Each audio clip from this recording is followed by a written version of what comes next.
श्री गणेशाय नमः। ओम नमोजी आद्या वेद प्रतिपाद्या जय जय स्वसंवेद्या आत्मरूपा। ओम नमोजी गणनायका सर्वसिद्धि फलदायका अज्ञानभ्रांति छेदका बोधरूपा। वक्रतुंड महाकाय सूर्यकोटि समप्रभ निर्विघ्नं कुरु मे देव सर्वकार्येषु सर्वदा। या कुन्देन्दुतुषारहारधवला या शुभ्रवस्त्रामृता या वीणावरदण्डमण्डितकरा या श्वेतपद्मासना या ब्रह्माच्युतशङ्करप्रभृतिभिर्देवैः सदा वन्दिता सा मां पातु सरस्वती भगवती निःशेषजाड्यापहा। सर्वमङ्गलमाङ्गल्ये शिवे सर्वार्थसाधिके शरण्ये त्र्यम्बके गौरी नारायणी नमोऽस्तुते। अखण्डमण्डलाकारं व्याप्तं येन चराचरं तत्पदं दर्शितं येन तस्मै श्रीगुरवे नमः। ॐ यस्य स्मरणमात्रेण चित्तं भवति निर्मलं स्वामी समाधवानन्दो नित्यं वसति मे हृदि। पुंडलीकवरदा हरि विठ्ठल श्री ज्ञानदेव तुकाराम पंढरीनाथ महाराज की जय। जगद्गुरु श्री ज्ञानेश्वर महाराज की जय। जगद्गुरु श्री तुकाराम महाराज की जय। परमहंस सद्गुरु स्वामी स्वरूपानंद महाराज की जय। परमहंस सद्गुरु स्वामी अमलानंद महाराज की जय। परमहंस सद्गुरु स्वामी सत्यदेवानंद सरस्वती महाराज की जय। परमहंस सद्गुरु स्वामी माधवनाथ महाराज की जय। परमहंस सद्गुरु स्वामी माधवानंद महाराज की जय। सर्वसंतन की जय। जय जय रघुवीर समर्थ।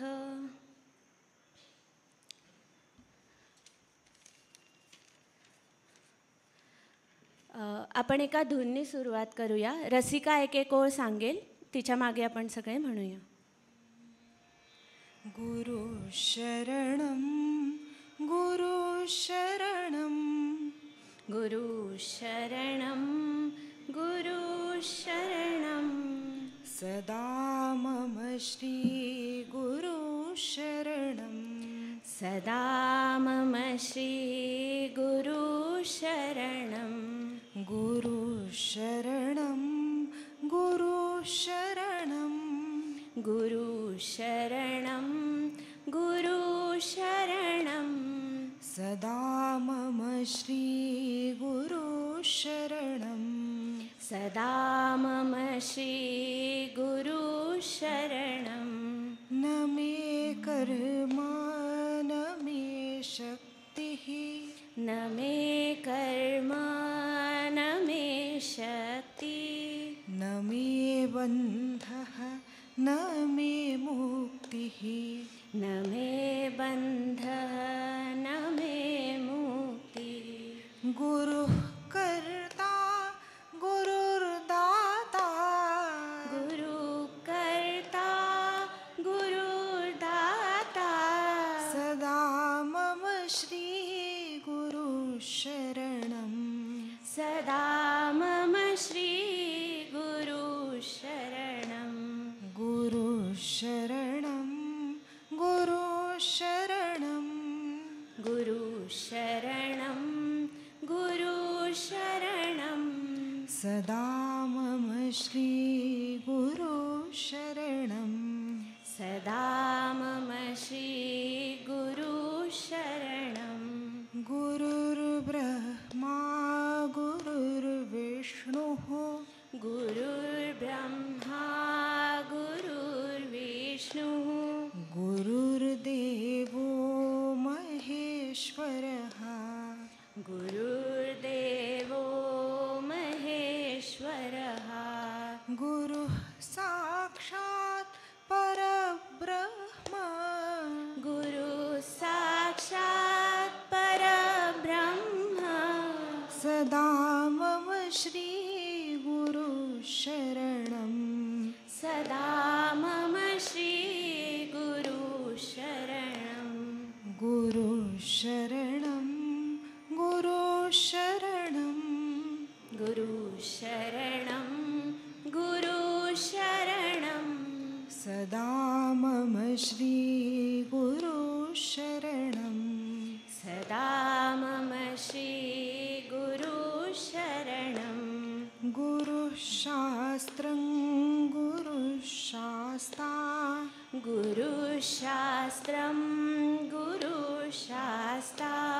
गुरुशिष्यस्य तारकः गुरुशिष्यस्य तारकः गुरुः संवित् स्वरूपात्मा गुरुसंवित् स्वरूपात्मा सदा मम श्री गुरु शरणं सदा मम श्री गुरु शरणं गुरु शरणं गुरु शरणं गुरु शरणं गुरु शरणं सदा मम श्री गुरु शरणं सदा मम श्री गुरु शरणं गुरु शरणं गुरु शरणं गुरु शरणं गुरु शरणं सदा मम श्री गुरु शरणं सदा मम श्री गुरु शरणं सदा मम श्री गुरु शरणं सदा मम श्री गुरु शरणं सदा मम श्री गुरु शरणं सदा मम श्री गुरु शरणं हरिओम.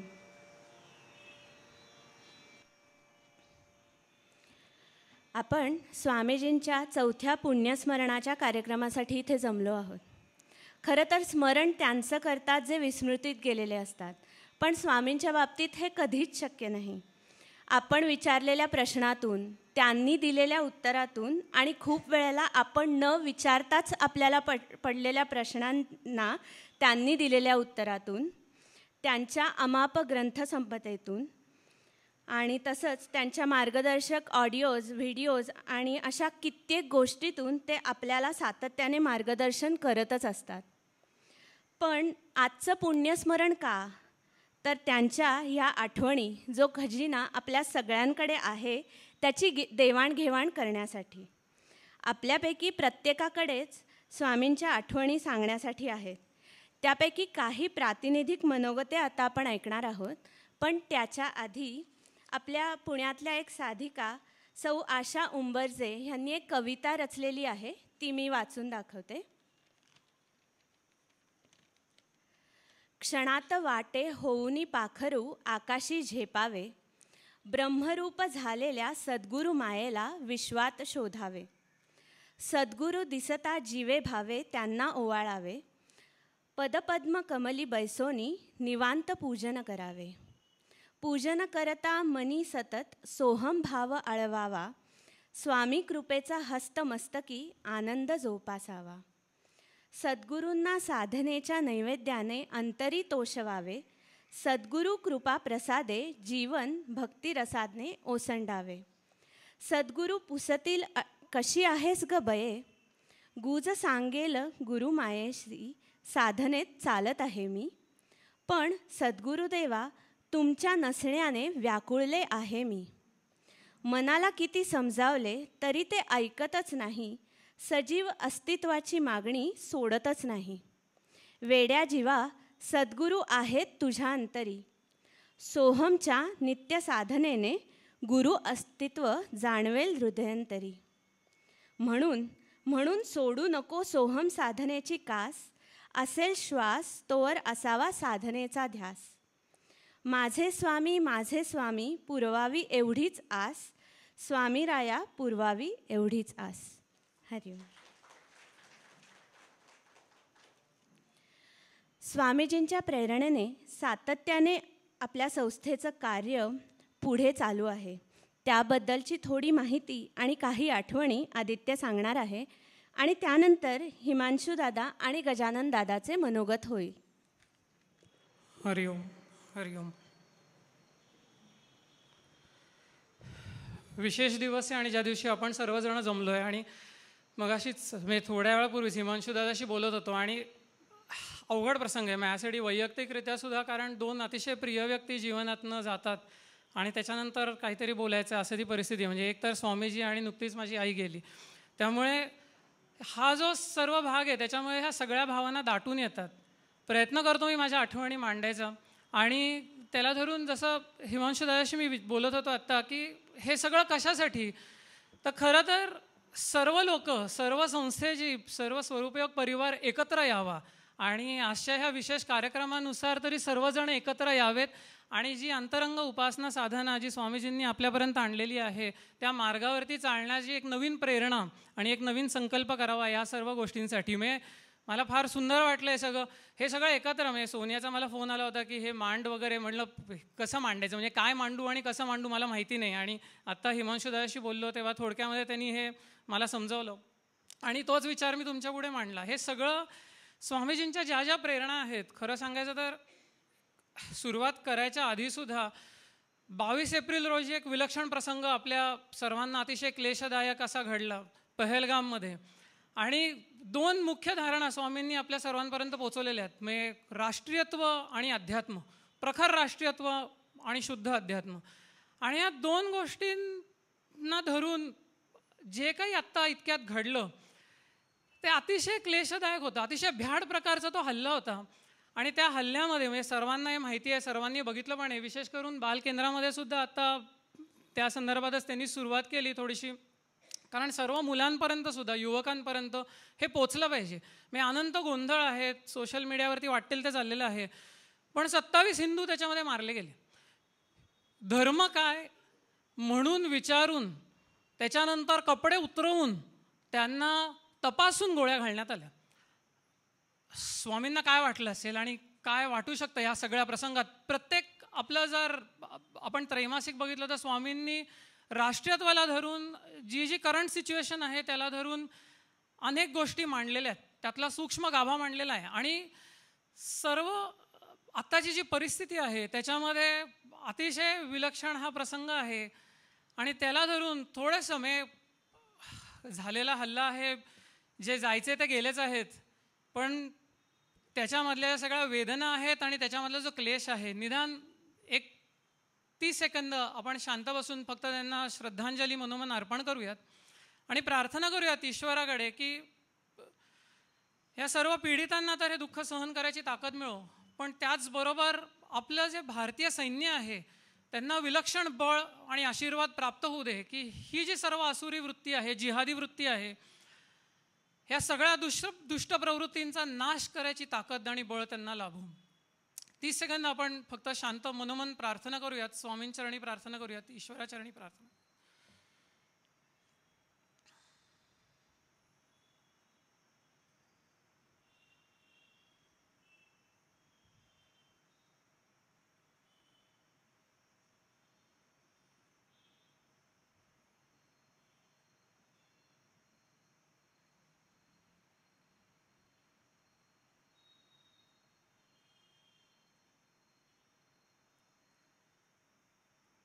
हरिओम.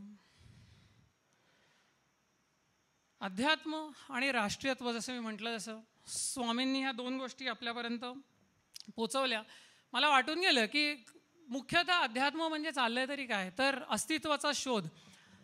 जे सगळे प्रसंग चालू आहेत त्याला धरून अस्तित्वच जर राहिलं नाही तर शोध घेणार तरी कोण आणि घेणार तरी कशाचा, असे अनेक प्रकार सध्या घडत आहेत, अलीकडेच हे घडलेले आहेत. स्वातंत्र्यवीर सावरकरांचं वाक्य जे स्वामीजींनी कायम म्हणजे आपल्या मनावरती बिंबवलेलंच आहे, अभ्यासामध्ये पण आलेलं आहे की देहाकडून देवाकडे जात असताना मध्ये देश लागतो आणि या देशाचे आपण देणे लागतो. हे देणे आपण विसरत चाललो आहे का की काय? स्वामीजींनी जी सर्व प्रेरणा दिलेली आहे त्याला धरून त्याला अनुसरून थोडासा विचार करणं गरजेचं आहे. कारण अस्तित्वच जर राहिलं नाही तर फक्त अस्तित्व राहील, हे लक्षात घेतलं पाहिजे, हे विसरता कामा नये. मांडण्याचा प्रयत्न माझा स्वामीजींच्या थोड्या धारणा, त्याला धरून चाललेलं जे संस्थेचं आपलं कार्य आहे ते, आणि त्यामधनं पुढे आपण आज निदान ही प्रेरणा घेऊन जावं असा हा छोटासा प्रयत्न आहे. त्याच्यामध्ये काही आठवणी मी निश्चित सांगेन, कारण फार सुंदर आठवणी स्वामींच्या आहेत. वेळेत किती काय बसतात आपण बघूयात.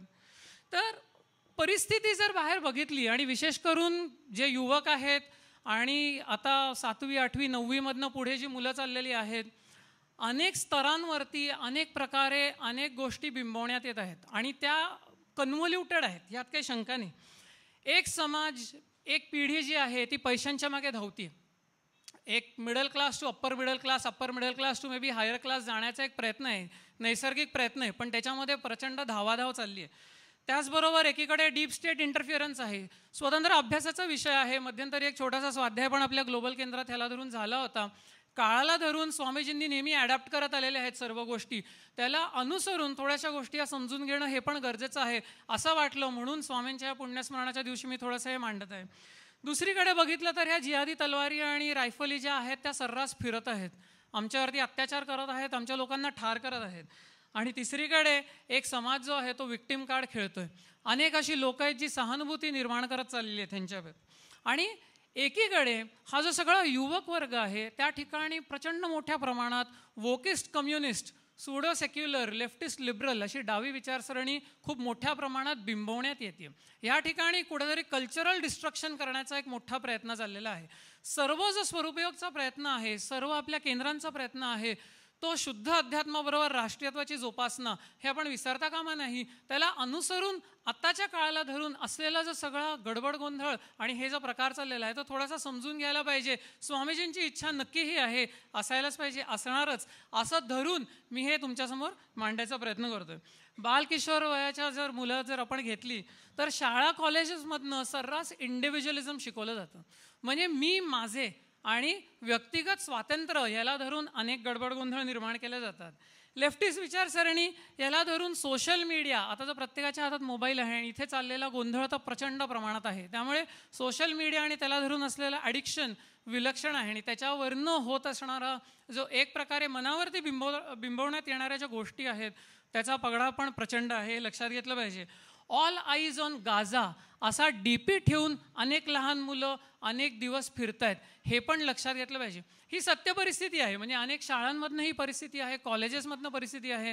जे सगळे आयव्ही लीग कॉलेजेस आहेत, हार्वर्ड, केम्ब्रिज, त्या ठिकाणी तर सर्रास जिहादी तयार होतात. IIT सुद्धा या गोष्टींचा इंटरफिअरन्स ओपनली चालू आहे, हे थोडंसं लक्षात घ्यायला पाहिजे. हा सर्व जो आपला समाज आहे, आपला परिवार आहे, हे समजून घेऊन एकत्र येऊन आत्ता जी गरज आहे ती राष्ट्रीयत्वाची प्रखरतेने आहे, ह्यात काही शंका नाही. आणि स्वामींची ही विशेष इच्छा आहे, त्यांनी कायम ही प्रदर्शित केली आहे, म्हणून आपण थोडंसं समजून घेऊ. ह्या असुरी प्रवृत्ती नव्हत्या का, ह्या कायमच होत्या. म्हणजे 1400 वर्षांपूर्वी इस्लामी जिहाद खरं तर आला, पण त्याच्या आधी काय होतं? त्याच्या आधी 5000 वर्षांपूर्वी आपण जर बघितलं तर तिथे दुर्योधन आणि शकुनीसारखे असुर होतेच की. त्याच्या आधी 60,000 वर्षांपूर्वी जर बघितलं त्या ठिकाणी रावण, कुंभकर्ण हे असुर होतेच, सर्रास होते. पण आत्ताच्या काळाला धरून ह्या सर्व धारणा समजून घेऊन स्वामीजींच्या आपल्याला ह्याच्यावरती जे आता व्हाईट कॉलर्ड असुर आहेत त्याच्यावरती मात करणं अत्यंत गरजेचं आहे असं मला वाटतं. आणि तोच विचार मी इथे थोडासा मांडण्याचा प्रयत्न करतो. संत हे सर्व विजनरी असतात. स्वामींनी हे कधीच मांडून ठेवलेलं आहे, हे कधीच आपल्यासमोर म्हणजे वेळोवेळी हे आपल्यासमोर प्रकट देखील केलेलं आहे. आज गरज काय आहे, देशाला गरज काय आहे, समाजाला गरज काय आहे, आपल्या स्वरूपयोगच्या परिवाराला गरज काय आहे, लक्षात घेतलं पाहिजे. तर हिंदू एकतेची. हिंदू हा शब्द खूप व्यापक आहे, त्यामुळे हिंदू आणि मुसलमान किंवा हिंदू आणि ईसाई असं करणं हा काही हेतू नाही आहे. पण हिंदू शब्दाची व्याख्या आणि त्याची व्यापकता समजून जर घेतली आपण तर त्याला धरून निश्चित हिंदू एकतेची आज आपल्याला गरज आहे, हिंदू शौर्याची गरज आहे, हिंदू चातुर्याची गरज आहे आणि त्याचबरोबर म्हणजे सर्वात अधिक गरज हिंदवी अध्यात्माची आहे, हे लक्षात घेतलं पाहिजे. स्वामीजी स्वरूपयोग सर्व केंद्रे ही आपलीच आहेत, त्यात उत्साहाने सहभागी झालं पाहिजे आणि उपासना प्रधान अशा ह्या मार्गावरती चालण्याचा प्रयत्न केला पाहिजे. हीच स्वामीजींची कायम आपल्यापर्यंत आलेली प्रेरणा आहे. स्वामीजींना अभिप्रेत काय आहे तर सर्वांनी देवसेनेत सामील व्हा असा एक स्वामींचा आग्रहलेख होता. त्याच्यामध्ये एक वाक्य होतं, फार सुंदर होतं आणि सर्वजण आपण इथे आहोत त्याच कारणाने आहोत, ह्यात काही शंका नाही. उपासना प्रधान असे जीवन असावे, जीवनात तेजोमय राष्ट्रीयत्व जोपासावे आणि हे सर्व करताना हे जीवन निर्लेप असावे, अशा पद्धतीची प्रेरणा स्वामींनी आपल्या सर्वांना दिली. स्वामींच्या जीवनामध्ये बघितलं तर मरगळ हा शब्द कधीच नव्हता. अगदी फर्स्ट डेपासून लास्ट डेपर्यंत मरगळ हा शब्द नव्हता. मी जसं हे जे काय सुचलं म्हणजे आज 1-2 तासामध्ये जे मी थोडंसं मांडण्याचा प्रयत्न केला, कारण फारच हे सगळं म्हणजे केंद्र, संस्था, कार्य, स्वामीजींच्या आठवणी हे सगळं एकत्र आणणं म्हणजे माझ्या पलीकडे चाललं होतं. पण त्याच्यामध्ये जे मला वाटलं ते मी मांडण्याचा प्रयत्न करतोय. पण असा विचार करता करता असं लक्षात आलं की जर आपण डोळे मिटले आणि इमॅजिन केलं तर समर्थांची मूर्ती समोर येते, त्याबरोबर स्वामी विवेकानंदांची मूर्ती येते आणि आपले स्वामीजी चालतानाची मूर्ती समोर येते. हे तिघंजण एका पंक्तीत बसलेले दिसतात. त्यामुळे झटकून काय टाकायचं जीवनातनं, मरगळ झटकून टाकली पाहिजे, हे फार विशेष आहे. या हिंदू धर्मामध्ये आलेली मरगळ झटकून टाकली पाहिजे, हे गरजेचं आहे. आपल्या सर्वांनाच त्याच्यामध्ये आपल्या खारीचा वाटा उचलणं हे अतिशय गरजेचं आहे. तर स्वामीजींची निर्लेपता काही प्रसंग जीवनामध्ये म्हणजे जे अनुभवास मिळाले तर ते पुस्तक प्रदर्शनी, मला वाटतं देवेंद्र बाळाकाका, कोलटकर काका सर्व आलेले आहेत. तर आम्ही मध्ये अनेकदा कोविडच्या आधी आणि नंतरसुद्धा काही पुस्तक प्रदर्शनी मांडायचो आणि अशीच काही ठिकाणी 2-3 ठिकाणी मांडून आम्ही आलो होतो. अनिरुद्धचे बाबा पण आहेत, सर्वदा मदत करायला यायचे आणि असं सगळं असताना ती पुस्तकं ठेवायला आम्ही घरी आलो, म्हणजे तेजोनिधीवरती आलो आणि संध्याकाळ झाली होती आणि नंतर ठेवताना स्वामी तिथे होते. तर जाताना जे स्वामीजींना आता येतो असं सांगण्यासाठी म्हणून गेलो. गंमत अशी झाली की मनामध्ये विचार चालले होते की स्वामींची सर्व पुस्तकं, कारण अनेक लोक त्या प्रदर्शनी म्हणजे त्या बुक स्टॉलला भेट द्यायला यायचे, प्रत्येकाला काय काय काय काय गोष्टी आम्ही एक्सप्लेन करायचो, सर्वच जण करायचे आणि ते एक्सप्लेनेशन देत असताना त्याच्यामध्ये असं वाटून गेलं की हे एवढं सहज सोप्या सुंदर भाषेमध्ये स्वामींनी सर्व शुद्ध अध्यात्म मांडलं आहे की अरे घ्या, डिस्काउंट देतो, घ्या, असंच घेऊन जा, पण घ्या आणि वाचा, असं खूप वाटत होतं. आणि मनामध्ये विचार चालले होते आणि स्वामी तिथे उभे होते. हे काय स्वामींना काय बोलून दाखवायचे नव्हते, पण तेवढ्यात असे सहज म्हणाले की म्हणजे निर्लेपता संतांच्या जीवनातली, हे म्हणाले की अरे ज्ञानेश्वरी प्रचलित व्हायला 700 वर्ष लागली, त्यामुळे पुस्तकं पुढे जाऊन होतील प्रचलित, जगन्मातेची इच्छा, त्याच्यासाठी तू धडपड करायची गरज नाही, तू तुझं कर्तव्य जे काय आहे तेवढं तू कर, बाकी सगळा विचार आहे तो आईवरती सोडून दे. मग हे इतकं सहज सांगितलं. हे एकतर अतिशय विलक्षण प्रसंग म्हणजे जवळनं अनुभवायला मिळाला तो म्हणजे असा होता की निर्लेपतेलाच धरून आता हे सगळं कार्य चाललं आहे. अनंत मीटिंग स्वामी बोलवायचे, काय काय काय काय प्रोजेक्ट स्टार्ट करायचे, त्या सगळ्या प्रोजेक्टमध्ये सगळ्यांना फोन करून सहभागी व्हायला लावायचे, त्याचे बरेच प्लॅन्स चालायचे, कित्येक प्लॅन्स वेगळीकडेच जायचे, लोकांचं काहीतरी भलतंच चालायचं, असं सगळी धमाल चालायची. आणि हे सगळं चाललेलं असताना जर स्वामी 24/7 स्वरूपयोगसाठी झटत होते, अशी ती फिगर. आणि असं सगळं असताना असं एक दिवस असं सहज म्हणून गेले की अरे संस्था वगैरे ह्या सगळ्या गोष्टींची I am attach to nothing. आणि असं हे चाललंय कशासाठी, हे चाललंय कशासाठी, I am attach to nothing, असं सहज ते संत सांगून जातात, सांगून दे. हे व्हेरी डिफिकल्ट, म्हणजे समजणं सुद्धा अवघड आहे. हे आपण सर्वजण एकत्र येतोय आणि एका उद्देशाने काहीतरी कार्य करायला पाहिजे, निश्चितच पाहिजे, देशासाठी केलंच पाहिजे, हे सर्व करून सुद्धा I am attach to nothing, doesn't matter, पुढे जे आहे ते आईची इच्छा. म्हणजे हे असं जवळनं संतांच्या जीवनामध्ये छोट्या छोट्या प्रसंगातून ते सहजच दाखवून देतात.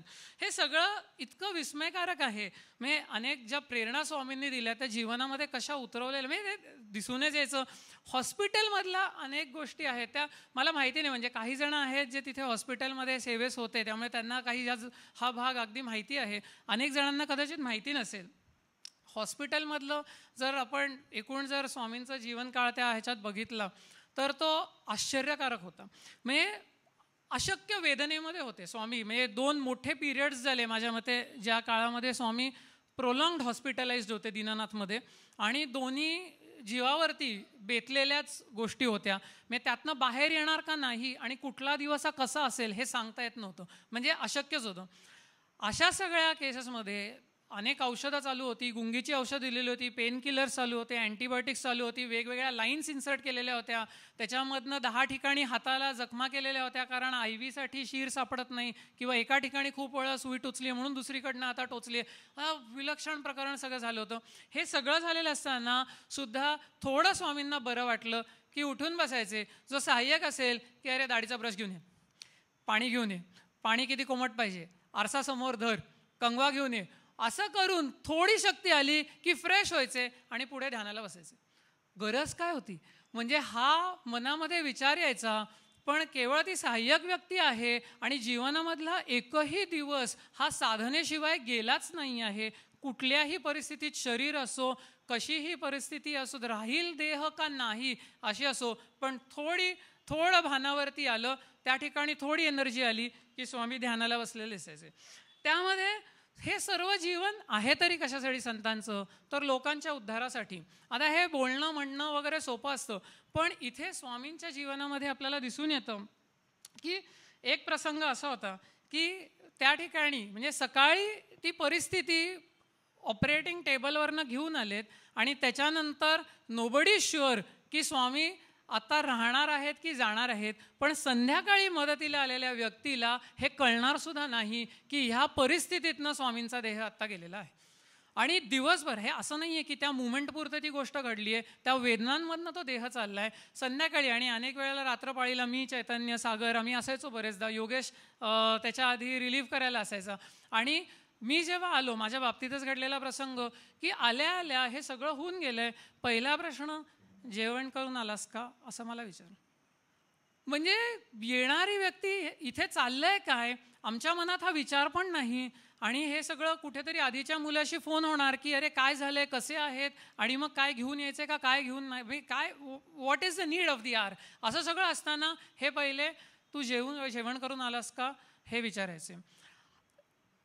थोडी त्यांना उभारी आलेली असताना एक दिवस ते असेच बसले आणि त्यांनी समाधी अवस्थेबद्दल सांगायला सुरुवात केली आणि इतक्या अंतरंगात शिरले आणि एवढंच म्हणले की थोडंसं आकर्षण बाजूला ठेव आणि समाधी अवस्थेचा अभ्यास कर.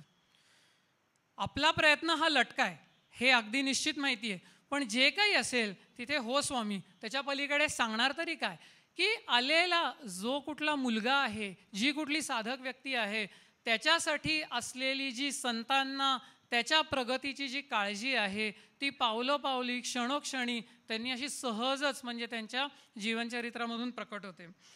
थकला असेल एखादा व्यक्ती आला रात्री, आता ना काय व्हायचं की रात्रीची ड्युटी म्हणजे अनेक मजेदार प्रसंग आहेत, पण ते सगळे सांगायला वेळ नाही कारण ऑलरेडी मी ओव्हरटाईम गेलो थोडा, पण 1-2 प्रसंग सांगतो. आणि त्याच्यामध्ये त्या रात्रीच्या प्रसंगामध्ये हे असं व्हायचं की दिवसभर ऑफिस केलं आहे, त्याच्या आधी काहीतरी झालं आहे, मग बाबा काय मुलांना बाळांना कुठे काय न्यायचं आणायचे वगैरे ते करून आलेत, त्यामुळे रात्री sometimes you are just exhausted. आणि त्याच्यानंतर आल्यानंतर एखादी व्यक्ती खरंच खूप दमली असेल, तिला डोळेच उघडत नाही आहेत, स्वामी म्हणायचं झोपू दे. त्यांनी तिला उठवलेलं नाही आणि असे काही जण झोपलेले आहेत छान की त्याच्यानंतर सकाळी उठून एकदम की अरे स्वामींना काय पाहिजे होतं का स्वामी, नाही झाली ना झोप, दॅट्स इट. आणि त्याच्यामध्ये म्हणजे स्वतःच्या बेडवरती म्हणजे त्या आलेल्या व्यक्तीला जयदत्तच्या बाबतीत घडलेलं हे वाचलं असेल कदाचित अनुभवांमध्ये लोकांनी की त्याला झोप येत नव्हती कारण ते रेक्झिनचे बेड्स असतात, त्याच्यावरती घातलेलं काहीतरी ते शीट असतं आणि त्याच्यावरती सतत तो चुळबुळ करत बसला होता.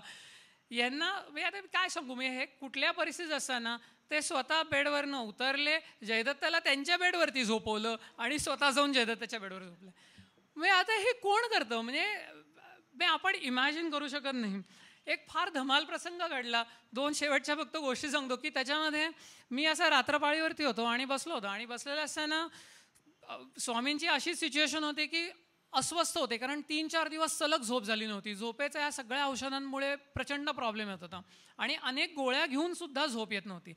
असं असताना ती एक सेंट्रल लाईन टाकली होती आणि सेंट्रल लाईन टाकलेली असताना ते असंच दोन्हीकडनं IV लावलेलं आहे आणि कंटिन्युअसली ते इकडनं तिकडे म्हणजे बेड आधी थोडी 45 डिग्रीला कर, मग 30 डिग्रीला ने, मग अजून 90 डिग्रीला आण, असं करत करत त्यांना वेदना प्रचंड होत होत्या. सगळे हायेस्ट अँटीबायोटिक्स किंवा जे काही होते पेन किलर्स चालू असताना सुद्धा. आणि असं सगळं असताना ती एक नर्स आत आली आणि ती नॉन महाराष्ट्रीयन नर्स होती आणि दीनानाथमध्ये ती आली आणि आल्यानंतर ती काय तिचं जे शुगर आणि म्हणजे ब्लड टेस्ट, शुगर टेस्ट आणि BP मेजर करायला तिने घेतलं आणि ती बघत होती आणि ते हात पण स्थिर ठेवू शकत नव्हते कारण कंटिन्युअस वेदना असल्यामुळे इकडनं तिकडे सतत अस्वस्थ होते. आणि असं असं तिने तिचं जे काय केलं ते केलं आणि त्याच्यानंतर जावं ना तिने तर ती माझ्याकडे आली. मी आपलं आता स्वामींना काय पाहिजे की हिला काय सापडत नाही आहे वगैरे असं म्हणून मी म्हणजे अलर्ट होतो आणि ती माझ्याकडे आली. मी खुर्चीत बसलो आहे, स्वामी असं बेडवरती अस्वस्थ आहेत, ही ते सगळं करून माझ्याकडे आली आणि माझ्याकडे बघून म्हणते की बाबांना जरा नामस्मरण करायला सांगा. त्यांना बरं वाटतं. म्हणलं आता बाबा तुम्हाला आणि मला बाहेर काढणार ते ठेवणार नाहीत. तर म्हणजे एकही मुवमेंट अशी गेली नाही की कुठल्याही परिस्थितीत स्वामी असेल तरी it was never a dull moment. म्हणजे आम्हाला तर म्हणजे मला आणि चैतन्याला कदाचित कधीतरी योग आला तर त्या गोष्टी सांगू. म्हणजे देवेंद्रचे अनुभव अजूनच वेगळे आहेत पण त्याच्यामध्ये एकही मुवमेंट म्हणजे डोळा बंद जरी केला तरी पटकन हाक यायची की इथनं हे आण, तिथनं ते आण, ही खुर्ची इथे ठेव. ती खुर्ची तिथनं आणून इथे का ठेवते आम्हाला माहिती नव्हतं पण काय जी सेवा करून घेतली ती सेवा करून घेतली. म्हणजे मला अजूनही क्लू नाही आहे की ती तिथे असलेली खुर्ची इथे आणायला का सांगतात किंवा परत 2 मिनिटांनी इथली खुर्ची परत तिथे नेऊन ठेव का सांगतात. आणि माझे डोळे म्हणजे आता त्या डोळ्याला ते मिस्टर बीनचा जर कोणी मूव्ही बघितला असेल तर त्याच्यात ते असे तो टूथपिक्स लावतो शेवटी तिथे, अशी परिस्थिती असताना पण त्यांनी ते करून घेतलं जे काय होतं ते. म्हणजे प्रत्येक इन्स्टंटला म्हणजे चैतन्याचाही हाच अनुभव आहे आणि चैतन्याला बाहेर पळवायचे कारण त्याला सारखं कारण मला त्यांना माहिती होतं मी फार फिरणार नाही इकडे तिकडे, त्यामुळे चैतन्याला रात्री 3 वाजता कॉफी आण. त्यामुळे अनेक गोष्टी अशा आहेत. म्हणजे एका पॉईंटला देवेंद्र आणि बाळाकाकाचाच मला वाटतं अनुभव आहे तो की ऑपरेशन करून पहिल्या ऑपरेशनच्या सर्जरीच्या वेळेस ते आले आणि ऑपरेशन करून आणल्यानंतर असं शरीर ताडताड उडत होतं. मी देवेंद्र आणि माझंच बोलणं चाललं होतं आणि 7, 8, 9 पांघरुणं घातली तरी आता ती थंडी जाईना आणि त्या ह्याच्यामध्ये मी पहिल्याच वेळेस स्वामी जातील असं वाटत होतं आणि हे सगळेजण तिथे असलेले 2-3 जण म्हणजे घाबरलेले. म्हणजे काय होणार ना आपल्या मनातनं काय जाणार. म्हणजे स्वामींनी देह ठेवला तो दिवस नुसता आपण स्मरण केलं त्याचं तरी विलक्षण वेदना निर्माण होतात. आता समोर बघतायत हे आणि तसं असताना तिथे हे मिश्किलपणे म्हणतायत काळजी करू नको मी अजून जात नाहीये हे त्यांना सांगा. म्हणजे हे चार्ली चॅप्लिनचं एक वाक्य आलं की a day without laughter is a day wasted. स्वामींच्या बाबतीत मला एकदम अशा वाचताना ते समोर आलं की आमच्या स्वामींच्या बाबतीत मला असं वाटलं की not a day without dhyan, rashtraprem and मनसोक्त लाफ्टर. म्हणजे why we came to Swamiji to laugh आणि that was the exact reason. आम्हाला आनंद दिला, आम्हाला आनंद मिळाला आणि प्रत्येक स्मृतीतनं स्मरणातनं स्वामींच्या प्रत्येक वाङ्मयातनं आमच्या चित्ताला प्रसन्नता आणि आनंद लाभ दिला, यात काही शंका नाही. सर्वांच्या अंतःकरणाला हा माधवस्पर्श झाला आहेच. संस्था, कार्यकर्ते, प्रबोधनकार, स्वरूपयोग परिवार आणि आपले सर्व पूजनीय उत्तराधिकारी, सर्व जी केंद्र चालली आहेत या सर्वांच्या माध्यमातून ही विराट शक्ती कार्यरत आहे, ह्यात काही शंका नाही आहे. काळाची गरज, देशाची गरज एकत्र येणं आहे, ह्यात देखील काही शंका नाही आहे. राष्ट्रीयत्वासाठी, शुद्ध अध्यात्म मार्ग समजून घेण्यासाठी, त्यावर चालण्यासाठी ही प्रेरणा आपण निश्चित घ्यावी. आपल्या सर्व केंद्रांमधून साधकांनी एकत्र यावे, शुद्ध अध्यात्म व प्रखर राष्ट्रीयत्व जोपासावे, सत्शिष्य बनून स्वामीजींना अनन्य भावे शरण जावे.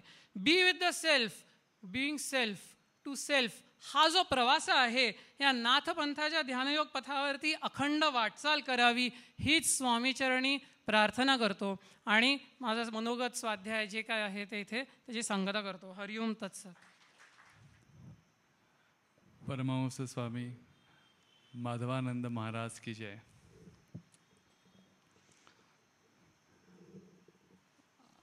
आदित्यचं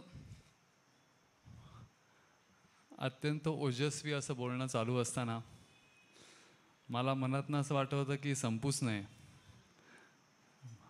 माझा वेळी त्यांनी घेतला तर बरं झालं असतं. याचं मुख्य कारण म्हणजे स्वामीजींच्या विषयी आपण जेव्हा ऐकायला लागतो तेव्हा ते संपूच नाही असं आपल्याला वाटतं.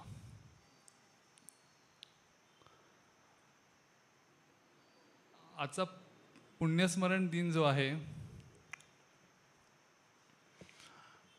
भारतीय परंपरा असं सांगते की जे अवतारी पुरुष असतात त्यांचे आपण जन्मदिन किंवा जयंती साजरी करतो. कारण अवतार जेव्हा होतो तेव्हा ते संभवा मी आत्ममाया वगैरे असे त्यांचे शब्द आहेत की माझ्याच मायेने मी प्रकट होतो माझ्या कार्याकरता. आणि म्हणून त्या कार्याचा ऑनसेट आपण नेहमी साजरा करतो. गोकुळाष्टमी साजरी करतो, रामनवमी साजरी करतो. पण आपला सनातन धर्म असं सांगतो की संतांच्या बाबतीत आपण पुण्यदिन साजरा करावा.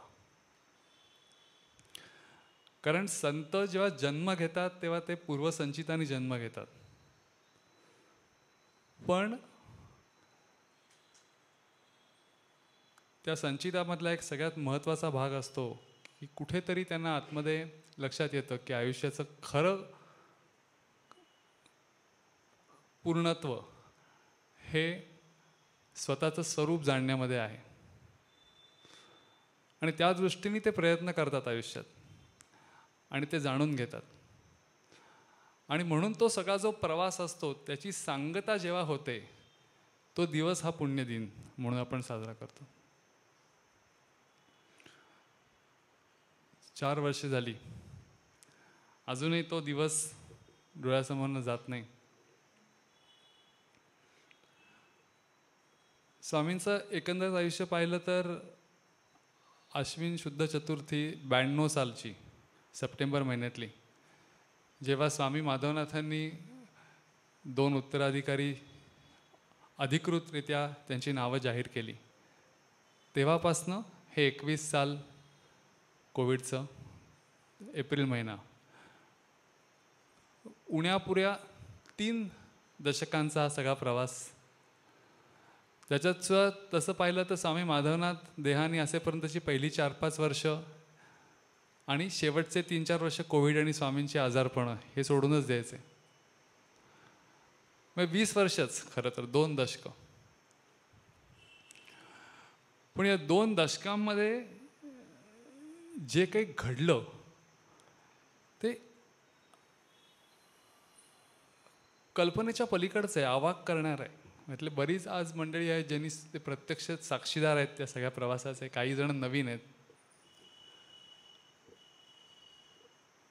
मागच्याच वर्षी बरोबर याच दिवशी स्वामींच्या स्मृतिगंधांवर आधारित 3 खंडांचं प्रकाशन झालं. मला विशेष त्याच्याविषयी बोलावंसं आज अशासाठी वाटतंय की या 3 खंडांचं जर अवलोकन आपण केलं नसेल तर ते जरूर करायला पाहिजे. एखाद्या संतांच्या विषयी, प्रत्यक्ष त्यांच्या कार्याविषयी इतक्या वेगवेगळ्या त्यांच्या साधकांनी लिहिलेलं डॉक्युमेंटेशन. आता मीनाताईंशी बोलताना सहज बोलणं झालं, त्या म्हणल्या की रामकृष्ण परमहंसांच्या आश्रमामध्ये गेले असताना तिथल्या एक साधिका त्यांना म्हणल्या की ठाकूरांच्या बाबतीत एवढं वाङ्मय उपलब्ध नाही आहे ठाकूरांच्या विषयी, एवढं स्वामींच्या विषयी त्यांच्या आयुष्यात प्रत्यक्ष घडलेल्या गोष्टी आपल्याला आज उपलब्ध आहेत, स्मृतींच्या रूपाने आहेत. आणि आजच्या दिवशी प्रत्येकाच्या मनामध्ये, प्रत्येकाच्या स्मृतीपटलावर त्या स्मृती खूप दाटून येतात, हे तर स्वाभाविकच आहे. पण मला असं वाटतं हे जे 3 खंड आहेत त्याच्यामध्ये जरूर प्रत्येकाने अवगाहन केलं पाहिजे. कारण स्वामींचं संपूर्ण आयुष्य हे जॉग्राफिकली इतकं विभागलेलं होतं की त्यांनी किती माणसांचा उद्धार केलेला आहे, किती लोकांना त्यांनी घडवलेलं आहे आणि त्यासाठी त्या काय पातळीवर जाऊन त्यांनी ते काम केलेलं आहे हे प्रत्यक्ष त्या माणसाने लिहिलेलं वाचणं हे एक अद्भुत आहे. काय काय म्हणजे मी सहज ती साधक सूची वाचत होतो, 2रा खंड हातात घेतला सकाळी. कारण मनोगत अशा दिवशी व्यक्त करायचं म्हणजे प्रश्न असतो की काय नक्की बोलायचं, एवढ्या गोष्टी आठवायला लागतात. तर सहज साधक सूची 2ऱ्या खंडाची काढली तर त्याच्यामध्ये क पासनं त्यांनी सगळं मुळाक्षरापासनं केलं, क पासनं क ख ग करत ते द पर्यंत संपलं. मी वाचायला सुरुवात केली तर 19 कुलकर्णी अशी आडनाव दिसली मला. पुढे गेल्यावर मग शेवटी द म्हणजे देशपांडे आणि शेवट आता 17 देशपांडे. म्हटलं कुलकर्णी आणि देशपांडे एवढी मनोगता आपण आज वाचून जाऊया. एकूण 36. गमतीचा भाग सोडून द्या, पण इतकं उदंड आहे की आपण स्वामींनी लिहिलेलं जे साहित्य आहे ते तर वाचतोच. स्वाध्यायाच्या निमित्ताने भगवद्गीता असेल, दासबोध असेल, सगळ्याच गोष्टी आपण सतत वाचतो. पण संतांचं वेगळेपण कुठे असतं माहिती आहे का, की त्या गोष्टी नुसतं वाचून ते थांबत नाहीत, त्याचं अनुसरण ते करतात. आणि त्यांनी अनुसरण प्रसंगानुरूप कसं केलेलं आहे हे प्रत्यक्ष कोणाकडनं तरी ऐकणं याच्यासारखी दुसरी सुंदर गोष्ट नाही आहे. आणि मला विशेष करून सगळ्या वाङ्मय समितीचं खूप अभिनंदन करावं असं वाटतं की हा प्रचंड खजिना त्यांनी आपल्यासाठी उपलब्ध करून ठेवला आहे. स्मृतींचा एवढा साठा, शिदोरी, गाठोडं उपलब्ध करून ठेवलेला आहे. म्हणजे अक्षरशः एक 2-4 PhD सहज होऊ शकतील या 3 खंडांवर आधारित. जो कोणी काम करायचं ठरवलं की स्वामींच्या कार्याचा सगळा आढावा इतका जबरदस्त वैविध्यपूर्ण पद्धतीने तो घेतला गेलेला आहे की कितीतरी गोष्टी आहेत त्या सांगण्यासारख्या आहेत, ज्याच्यामध्ये आपल्याला शिकण्यासारखं आहे, जरी प्रत्यक्ष आपण त्याचे साक्षीदार नसलो. मला नेहमी असं ते वाचताना वाटायला लागलं की जसं माझे स्वामीमध्ये स्वामींनी लिहिले ना एका ठिकाणी की स्वामी माधवनाथांना सगळे नमस्कार करत असताना ते उभे असायचे आणि प्रत्येकजण नमस्कार करताना त्यांचा भाव असा असायचा की मीच नमस्कार करतोय स्वामींना, असं म्हणून त्याच्याकडे बघायचे ते. तर तसं मला वाटायला लागलं वाचता की हे आपलेच अनुभव आहेत, म्हणजे स्वामी आणि तिथे आपणच आहोत असं ते वाटायला लागतं. इतकं आत्मीयतेने ते प्रत्येकाने लिहिलेलं आहे. तर एक आठवण रघु काकांनी लिहिली आहे. आत्ताच त्यांच्या पत्नीचं निधन झालं. सोलापूरचं केंद्र जे बघतात रघुका कुलकर्णी, की एका ठिकाणी हैदराबादच्या शिबिरात जात असताना वाटेत पायघड्या घातल्या होत्या शिबिराच्या एंट्रन्सची आणि सगळी फुलं होती. तर आता त्या मुख्य पाहुण्यांसाठी स्वामींसाठीच त्या घातल्या होत्या फुलांच्या पायघड्या. पण त्या फुलांच्या पायघड्या इतकी सुंदर फुलं होती की ते स्वामी पाहिलं त्यांनी, ते म्हणले नाही, खुण्यानीच त्यांनी सांगितलं की या फुलांवरनं मी नाही चालणार. तर त्या फुलांच्या दोन्ही बाजूला 2 ग्रॅनाईटच्या पट्ट्या होत्या 6-6 इंच आणि तो म्हणजे कडा होता. त्याच्यानंतर खाली 6 फूट एकदम खाली फुटपाथच होता, पडायची भीती होती थोडक्यात. असं असताना रघुकाकांनी लिहिलं की मला नुसतं खुण्याने त्यांनी खुणावलं आणि मला कळायच्या आज जवळपास 60 फूट अंतर त्या 6 इंच ग्रॅनाईटवरनं स्वामी चवड्यावरनं फास्ट पळत गेले, पण फुलांवर पाय ठेवला नाही. म्हणजे नुसतं ज्ञानेश्वरीमध्ये जे वर्णन आहे की परमाणुपा गुंतले जाणूनी जीव सानुले कारुण्या माझी पाऊले लपवूनी चाले, हे नुसतं म्हणायची गोष्ट नाही आहे, ती दाखवायची गोष्ट आहे. माझा असा खरंच भाव आहे की त्या फुलांवर पाय नाही द्यायला पाहिजे मी. अशा कितीतरी छोट्या छोट्या गोष्टीतनं आपल्याला समजत जातं की जी गोष्ट त्यांनी संतांच्या वाङ्मयातनं वाचली ती प्रत्यक्ष जगली, ती सगळ्यात महत्त्वाची गोष्ट आहे. त्यांनी पुढे असं लिहिलं आहे की ते त्या ह्याच्यामध्ये शिबिरात फुगडी खेळायला लागले. तर रघुकाकांनी ऑफर केल्यावर ते स्वामी तयार झाले फुगडी खेळायला आणि रघुकाकांसारखी भीती होती की स्वामी पडतायत की काय, म्हणून त्यांनी घट्ट हात धरला त्यांचा. आता स्वामींचा विनोदी स्वभाव कसा आहे, तर घट्ट हात धरल्यावर त्यांनी फुगडी खेळली, पण नंतर त्यांचं लगेच प्रबोधन होतं. त्यात ते म्हणले की मला कळलं की रघुकाका हे युनियन लीडर आहेत चांगले, त्यामुळे एकदा हात धरला की ते कुठल्याही माणसाला कधी सोडणार नाही. तर असा नर्मविनोदी स्वभाव हा स्वामींची खासियत होती. आपल्याला माहिती आहे की या सगळ्या कार्यामधला एक सगळ्यात मोठा आस्पेक्ट जो सगळ्यांच्या बोलण्यातनं लिखाणातनं सतत आला आहे तो म्हणजे स्वामींचा विनोदी स्वभाव. आणि त्यांनी ते टूल म्हणून वापरलं कायमच, की जसं स्वामी म्हणायचं की ज्ञान हे मुख्य ध्येय, प्रेम हा मार्ग आहे त्याच्याकडे जायचा. एकमेकांच्या मध्ये भावनिक प्रेम प्रस्थापित करणं हा मुख्य हेतू नाही आहे, पण हा मार्ग आहे. या मार्गामुळे लोक जवळ येतील आणि मला काय सांगायचं ते मी त्यांना सांगू शकेन. आणि त्याचबरोबर दुसरी गोष्ट त्यांनी अक्षरशः एक युनिक मास्टर स्ट्रोक असं म्हणता येईल ते म्हणजे विनोद.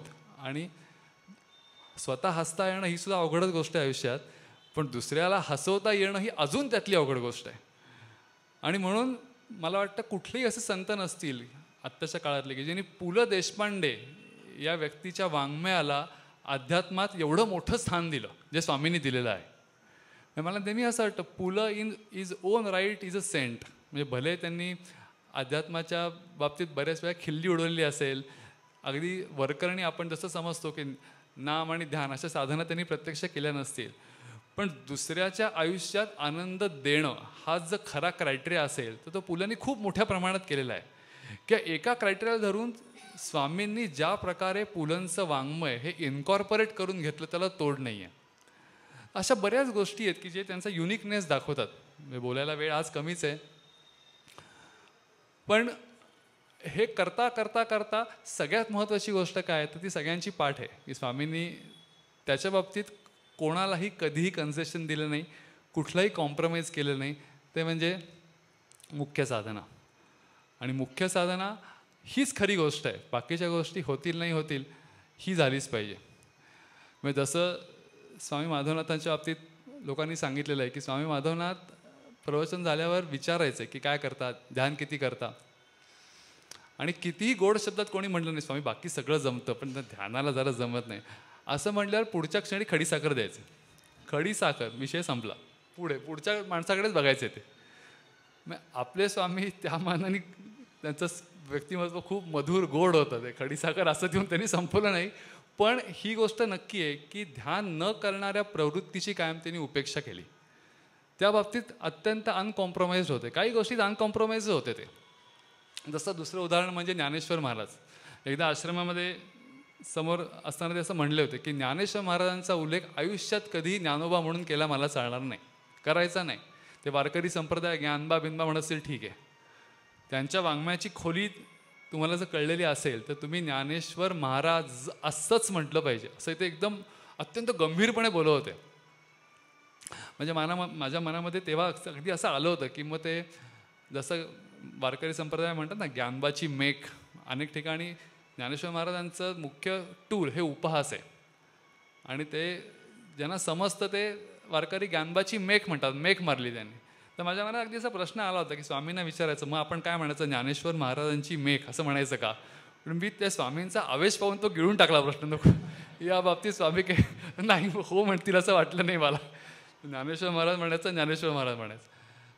कारण त्यांनी एकदा सांगितलं होतं की ज्ञानेश्वरी हा आपला कुळधर्म आहे. ज्ञानेश्वरी सांगणं, ज्ञानेश्वरी समजावून सांगणं हा आपला कुळधर्म आहे. जसं ध्यान करणं हा योगी माणसाचा धर्म आहे, तसं आपला जो नाथ संप्रदाय, या नाथ संप्रदायामध्ये ध्यानाच्या बरोबरच स्वाध्याय म्हणून ज्ञानेश्वरी सांगणं हा आपला कुळधर्म आहे.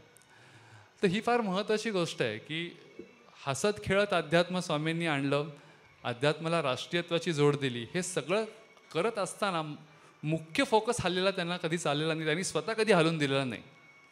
आणि हे सगळ्यांनी आज विशेषत्वांनी परत परत स्वतःला आठवण करून देण्यासारखी गोष्ट आहे. म्हणजे असा प्रश्न आपण जर स्वतःला विचारला की काय स्वामींनी आयुष्यात आपल्याला काय दिलं, कुठलेही सद्गुरू आपल्या आयुष्यात काय देतात, तर त्याचं इतकं साधं उत्तर आहे की तुमच्या स्वतःची खरी ओळख करून देतात. म्हणजे जर आपण असा विचार केला की आपण जन्माला आलो आणि स्वतःची खरी ओळख न होताच जर मेलो तर ह्याच्यापेक्षा मोठं फेल्युअर काय आहे. तुम्ही अख्खं आयुष्य जगलात without knowing who you are, ह्याच्यापेक्षा काय मोठं फेल्युअर आहे. आणि या सगळ्यात मोठ्या फेल्युअरपासून ते तुम्हाला वाचवत आहेत. सगळ्यात महत्त्वाची गोष्ट सांगतायत की तू जे काही आहेस असं तुला वाटतंय ते खरंच कोण आहेस हे जाणून तर घे. आणि ते त्यांनी जाणलेलं असतं म्हणून ते ऑथेंटिकली एवढं सारखं सांगू शकतात. ही फार महत्त्वाची गोष्ट आहे. म्हणजे स्वामींच्या चरित्रामध्ये मला हे जाणवलं की निसर्गदत्त महाराजांचा विषय ते सांगायचं की स्वामींनी एका ठिकाणी सांगितलं होतं की ज्या माणसाला आत्मसाक्षात्कार झालाय ना तोच माणूस हे सांगतो की तू देव आहेस, समजून घे तू देव आहेस. जे ह्याच्यामध्ये अर्धवट कुठेतरी असतात ते नेहमी दास्यत्व चांगलं, आम्ही काय ईश्वराचे गुलाम वगैरे अशा टर्म्समध्ये बोलतात. तू देव आहेस आणि हे समजून घेणं हेच महत्त्वाची गोष्ट आहे. तू देव आहेस हा ॲसर्टिनेस येण्यासाठी मी स्वतः देव आहे, देव ह्याचा अर्थ देवस्वरूप आहे, ही अनुभूती आलेली असणं फार आवश्यक आहे. हा ॲसर्टिनेस त्याच्याशिवाय येत नाही. आणि त्याच्यामुळे स्वामींची खासियत होती की बाकी दुसरं काही नाही, गो टू सेल्फ. ज्या माणसाने सेल्फचं स्वरूप त्याच्या शेवटापर्यंत समग्ररित्या समजून घेतलेला आहे अनुभूतीच्या पातळीवर, तोच माणूस आयुष्यभर एकच गोष्ट एम्फसाइज करू शकतो. अदरवाईज कोणी करू शकणार नाही, अवघड आहे करणं. पण त्याला समजलेलं आहे की हेच सगळ्यात आयुष्याचं गमक आहे आणि हे जर नाही केलं तर बाकी कुठली गोष्ट केली तरी तुमचं आयुष्य सक्सेसफुल होऊ शकत नाही.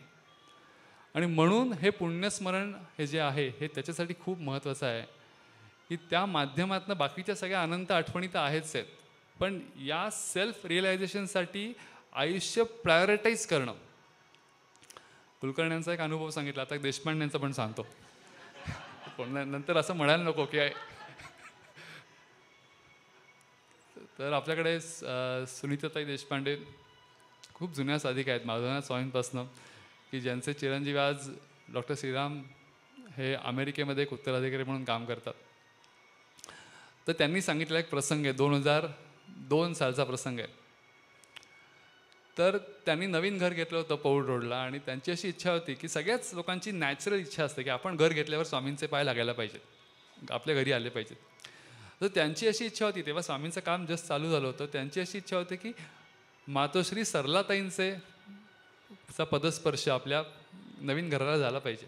आणि म्हणून त्या खूप वेळा त्यांनी सांगितलं आणि शेवटी सरलाताईंच्या वतीने एकदा निरंजनाताईंचा फोन आला की आज त्या म्हणतायत दुपारी 4 वाजता आलं तर चालेल का. त्यांना खूप आनंद झाला उभं येताना आणि ते म्हटलं अगदीच चालेल. आणि मग ठरलं की मातोश्री सरलाताई घरी येणार, पादपूजा स्वीकारणार वगैरे. तर अचानक ठरल्यामुळे मग त्यांनी फोन केला आपल्या स्वामींना की असं असं मातोश्री येत आहेत, तुम्ही पण आलात तर मला खूप आनंद होईल. तर काही तासच उरले होते, तर स्वामींनी सांगितलं त्यांना की नाही, आमचं आधीच एक मित्रांचं गेट टुगेदर ठरलं होतं, त्यामुळे क्षमस्व मी काही येऊ शकणार नाही. थोडंसं नाराजी आली त्यांना, पण आता काय मातोश्री येत आहेत त्याच्यामुळे त्या तयारीमध्ये त्या लागल्या आणि प्रत्यक्ष निरंजनाताई, प्रमोददादा, सुरेखाताई मला वाटतं मातोश्रीनं घेऊन आल्या, पादपूजा झाली, त्यांनी घर बघितलं, कौतुक केलं वगैरे वगैरे. आणि अचानक फोन आला 4:30 वाजता. तर स्वामी म्हणले मी शिवाजी पुतळ्याशी आलो आहे, मला कोणतरी घ्यायला या. मग लगेच त्यांचे यजमान गेले आणि त्यांना घेऊन आले. तर त्याच्यानंतर स्वामींना त्यांनी विचारलं तुम्ही तर येणार नव्हतात, कसे काय आलात. तर त्याच्यावर त्यांनी दिलेलं उत्तर खरंच चिंतन करण्यासारखं आहे. ते म्हणले मी गेट टुगेदर ठरवलं होतं आणि त्याप्रमाणे मी निघालो होतो, लोणावळ्यापर्यंत गेलो, पण माझं मन आतमध्ये खात होतं की एकाच चांगल्या साधिकेकडे मातोश्री स्वतः जात आहेत, तर ते सोडून मी गेट टुगेदरला चाललो आहे, हे काही बरोबर नाही आतनं. आणि म्हणून मी लोणावळ्याला गाडीतनं उतरलो आणि उलटा परत आलो आणि त्याच्यामुळे इथे मी आहे. आणि असं म्हटल्यावर मातोश्रीने ना जवळ घेतलं सरलाताईंनी आणि बराच वेळ जवळ बसवून ठेवलं. प्रसंग साधाच आहे, पण याच्यामध्ये सगळ्यात महत्त्वाची गोष्ट काय आहे की आयुष्यामध्ये अशा खूप वेळा येणार आहेत की तुम्हाला 2, 3, 4 वेगवेगळ्या वाटा उपलब्ध असणार आहेत, वेगवेगळ्या अपॉर्च्युनिटीज, काय करायचं आहे चॉईसेस असणार आहेत. तुम्ही कुठली गोष्ट केली तरी ती बरोबर किंवा चूक असं काही नसतं प्रत्येक वेळेला, पण प्रत्येक गोष्ट ईश्वराभिमुख आहे की नाही हे तुम्हाला आतनं कळू शकतं. कुठली गोष्ट केल्या असतात त्या माणसाला स्वकर्म कुसुमांची वीरा पूजा केलिया होय अपारा तोषा लागी, हे फक्त बोलायच्या गोष्टी नाही आहेत. तर कुठल्या फुलांनी पूजा केल्यावर तो आत्मधला संतोष मला देईल ही गोष्ट तपासायची आहे. आणि जर ते लक्षात आलं तर ते करेक्शन अत्यंत निर्मळ निर्व्याज मनाने करून मोकळं व्हायचं असतं. तर असे अनेक प्रसंग आहेत की जे आपल्या अंतर्मुख व्हायला भाग पडतं. आपण अशा अनेक गोष्टी कॅज्युअली करतो, त्यात काय आमचे ते 25 वर्षाचा बॉन्ड आहे मित्रांचा, असं काय हे असतं का, हे तर होतच राहतं वगैरे. हां, त्यामुळे संतांच्या आयुष्यात प्रत्यक्ष का आपण त्याचा अभ्यास करावा याचं महत्त्वाचं कारण असं आहे की त्यांनी प्राधान्यक्रम कसा ठरवला ही गोष्ट आपल्याला शिकण्यासारखी आहे. आणि तो का ठरला गेला याचं कारण एकच आहे की त्यांनी आयुष्यातलं मुख्य ध्येय याचं विस्मरण त्यांना कधी पडलं नव्हतं आणि ते आपल्याला पडू नये म्हणून आजच्यासारख्या पुण्यस्मरण दिनाचं महत्त्व आहे. कारण आपला प्रॉब्लेम हाच आहे की सगळ्यात महत्त्वाची आणि तसं पाहिलं तर सगळ्यात सोपी गोष्ट आपण सारखी विसरत असतो. त्यानिमित्ताने आपण सगळे आलो आहे. वेळेचं भान मला ठेवणं भाग आहे, नाही तर सांगण्यासारख्या बऱ्याच गोष्टी आहेत. आज उल्लेख केला आदित्यनी आता 22 तारखेच्या घटनेचा. 22 एप्रिलला जी घटना घडली त्या संध्याकाळी मी ॲक्च्युली भारतामध्ये नव्हतो, पण मला जेव्हा पहिला मेसेज आला, कारण आमच्या एक डॉक्टर फील्डमधली एक मुलगी आहे, तिचा नवरा पण त्याच्यामध्ये मारला गेला. त्याचा ॲक्च्युली व्हिडिओ जो अजून व्हायरल कुठे झालेला नाही आहे तो मला पहिल्यांदा पाहायला मिळाला. आणि मी सहज माझ्या मोबाईलमध्ये सर्च केलं, कारण बैसरण व्हॅली माझी आवडती जागा आहे आणि योगायोगाने मी सर्च केलं, माझे फोटो पाहिले तर मी पण काहीच वर्षापूर्वी 22 तारखेला बैसरण व्हॅलीला गेलो होतो, 22 एप्रिललाच. आणि मला एकदम आश्चर्य वाटलं की काय, आणि योगायोग असतो आपला, तिथे लिहिलेला नव्हता, आपला स्टॅम्प नव्हता, तिच्या बिचारीच्या नवऱ्याचा त्याच्यावर मृत्यू लिहिलेला होता. कारण ती जागा इतकी सुंदर आहे आणि घोड्यावरनं जाताना इतकी मजा येते तिकडेवर. आणि जे ट्रेकिंग करतात हिमालयात त्यांना माहिती आहे त्या बैसरण व्हॅलीतनं बरेच पुढचे ट्रेक चालू होतात, त्यामुळे ट्रेकर्स लोकांना तर ती जागा फारच त्यांची नेहमीची जागा आहे. खूप अनफॉर्च्युनेट आहेत. मी डोळे मिटून विचार करायला लागलो आणि एकदम स्वामी डोळ्यासमोर आले. मी एक स्वाध्याय करताना स्वामींनी प्रश्न दिला होता, तो सर्व धर्म समभावाशी संबंधित होता. खूप आधीचं 18-19 सालाचा स्वाध्याय असेल. आणि एकदम मला तो शिबिरातला तो प्रश्न आठवला. तेव्हा पहिल्यांदी स्वामींच्याकडनं हे ऐकलं होतं की, कारण त्याच्या आधी पुट्टपर्तीला मी जेव्हा जायचो तेव्हा सर्व धर्म समभाव स्तूप म्हणून आहे पुट्टपर्तीमध्ये, की सगळे धर्म सारखे, असा एक खूप मोठा जवळजवळ 5 मजली स्तूप तिथे बांधलेला आहे. आणि खरंच आपल्याला पटतं की सगळे धर्म सारखे, सगळ्यांची आपण पूजा केली पाहिजे. पण स्वामींच्याकडनं पहिल्यांदी त्यावेळा मी स्वाध्यायाला ऐकलं की ते म्हणले की सर्व धर्म समभाव हा किडा पहिल्यांदा डोक्यातनं काढून टाका. म्हणजे ते चरकून टाकणारं विधान होतं. कारण सगळे धर्म हे सम नाहीच आहेत. आणि का नाही आहेत हे उदाहरण त्याचं ज्वलंत उदाहरण आहे की अशी या लोकांची मानसिकता आहे की तू माझ्या अल्लाला मान, आणि जर तू माझ्या अल्लाला मानणार नसशील तर तुझं अस्तित्व मी संपवणार.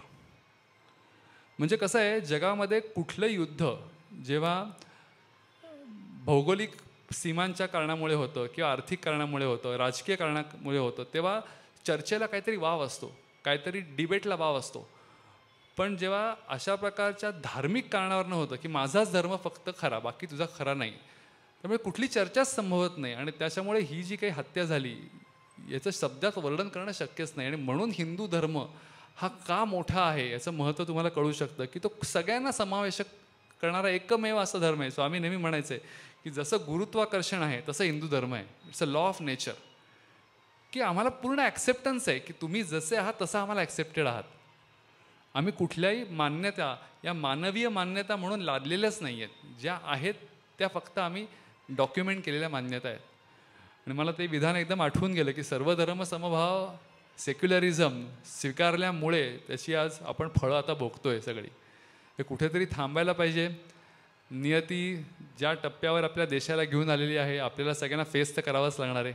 थोड्याच दिवसात क्लिअर होईल याचा पुढे काय. पण अर्थातच या गोष्टीला आळा घालणं हे प्रत्येक भारतीयाची जबाबदारी आहे. आपण नुसतं राष्ट्रीयत्वावर साध्य करून त्याचा उपयोग नाही आहे. स्वामींना राष्ट्रीयत्वाबरोबर प्रखर हिंदुत्व पण अपेक्षित होतं, म्हणून तर सावरकर इतके त्यांना जवळ होते. त्यामुळे हिंदुत्वाचा प्रसार हा नुसता वाङ्मयीन लेवलवर करून चालणार नाही. प्रत्येकाने, जसं अतुल कुलकर्णीसारखा माणूस, तुम्ही जर माहिती असेल अतुल कुलकर्णी लगेच पहिलगामला गेला, लोकांनी त्याच्यावर प्रो आणि कॉन्स दोन्ही लिहिले. पण मला असं वाटतं नाही बरोबर करतोय तो, की आज अतिरेक्यांचं काय म्हणणं आहे की तुम्ही तिथे येऊ नयेत. त्यांचं एम हे कधीच मास किलिंग नव्हतं, दहशत माजवणे, की इथे येऊ नका असं होतं ना. तर त्यांना उत्तर आम्ही येणार हेच आहे. आम्ही येणार, ही आमची भूमी आहे, आमचं काश्मीर, आम्ही येणार हे असायला पाहिजे. त्यामुळे त्यांनी दिलेली कृतीतनं जी काही जे उत्तर होतं ते मला योग्य वाटलं. तर अशा स्वामींच्या कार्यामध्ये आपण जेव्हा सहभागी आहोत, त्यांची पालखी आपण जेव्हा पुढे नेतो, आपण पालखीचे भोई आहोत सगळे, आणि आजचा तो विशेष दिवस आहे त्याचं स्मरण करण्याचा. तर हे कार्य उत्तरोत्तर वाढणारच आहे, त्याच्यात काही शंका बाळगायचं कारणच नाही. कारण तेच करून घेत आहेत, आपण निमित्त मात्र आहेत, आपल्याला कळो न कळो. ते कसं वाढवायचं याची दिशा पण ते देत राहतील. पण त्याच्याकरता सगळ्यात महत्त्वाची गोष्ट काय असेल तर आपली वैयक्तिक उपासना. कारण स्वामी नेहमी म्हणायचं की व्यक्तिमत्व विकास ही पेरिफेरली डेव्हलप होत जाणारी गोष्ट आहे. त्याच्याकरता तुम्ही मेन फोकस ठेवू नका. मेन फोकस हा रिअलायझेशनच आहे. आणि त्याच्यामुळे स्वामींनीच सांगितलेलं एक सगळ्यात महत्त्वाची गोष्ट सांगून मी थांबतो, की ते म्हणले होते की मला खूप कमी सहवास मिळाला माझ्या स्वामीचा, म्हणजे स्वामी माधवनाथांचा. पण तरी एक गोष्ट मी कायम केली, ती म्हणजे मी रोज रात्री झोपायच्या आधी त्यांना एक नमस्कार करायचो. त्याच्याशिवाय कधी झोपलो नाही. आणि नमस्कार म्हणजे काय, तर मी रोज त्यांनी सांगितल्या पद्धतीने ध्यान करायचो. आणि ते ध्यान करताना आदल्या दिवशी जिथपर्यंत मी आलेलो आहे तिथपर्यंत स्पर्श करून त्याच्या थोडासा पुढे जायचा प्रयत्न करायचो. असं मी न चुकता आयुष्यभर केलं आणि हाच माझा नमस्कार होता. तर ही अंतरंग साधना जी आहे तीच त्यांना आपल्याकडनं अभिप्रेत आहे. त्याच्यामुळे स्वामींच्या कृपेचा वारा सगळीकडे वाहतच आहे. गलबत त्यांचं मोठं आहेच आहे. आपली होडी फक्त आपल्याला त्या गलबताला लावून जर चिकटवायची असेल तर सगळ्यात महत्त्वाची गोष्ट हीच आहे की त्यांनी सांगितलेली गोष्ट मध्यवर्ती साधना आपण सोडता कामा नये. किमान पाऊण तास, किमान त्यांनी सांगितलेला शब्द आहे, किमान पाऊण तास रोज गोईंग टू सेल्फ ही जी प्रक्रिया आहे ही प्रत्येकाने करायला पाहिजे. त्याच्याकरता स्वामीच आपल्याला प्रेरणा देत आहेत आणि त्यांचे आशीर्वाद तुमच्यापर्यंत पोचवायचं काम त्यांनी दिलं आहे ते करून मी आज मनोगत इथे संपवतो. हरिओम दास. हरिओम.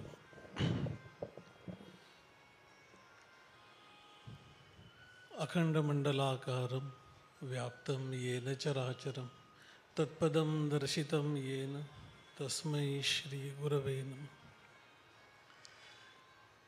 शिवशंकरला ज्या वेळेला पहिल्यांदा स्वाध्याय केला होता 7:40 ते 8 युवा स्वाध्याय आणि 8 ते 9:30 स्वामींचं गीता ज्ञानेश्वरीवरचं प्रवचन असं निवेदन यायचं. त्यावेळेला जे फिलिंग होतं आणि आत्ता जे आहे यातमध्ये काही फरक नाही.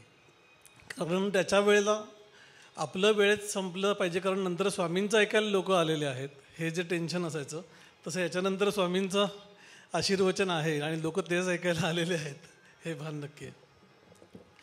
अनेक आठवणी ॲक्च्युली हिमांशुदादांच्या पुढाकाराने हा असा तिघे जण एकदम बोलूया आणि आठवणी सांगू स्वामींच्या अशा प्रकारचा हा एक पहिल्यांदा कार्यक्रम अशा प्रकारचा होतो आहे.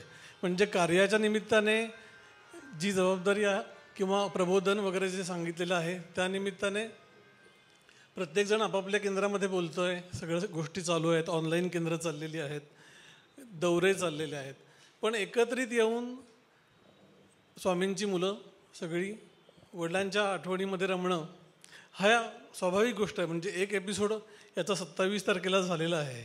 मंदारदादांनी ज्या आठवणी सांगितल्या आहेत त्यांच्या एकूण 27 वर्षाच्या अनुभवांच्या धमाल.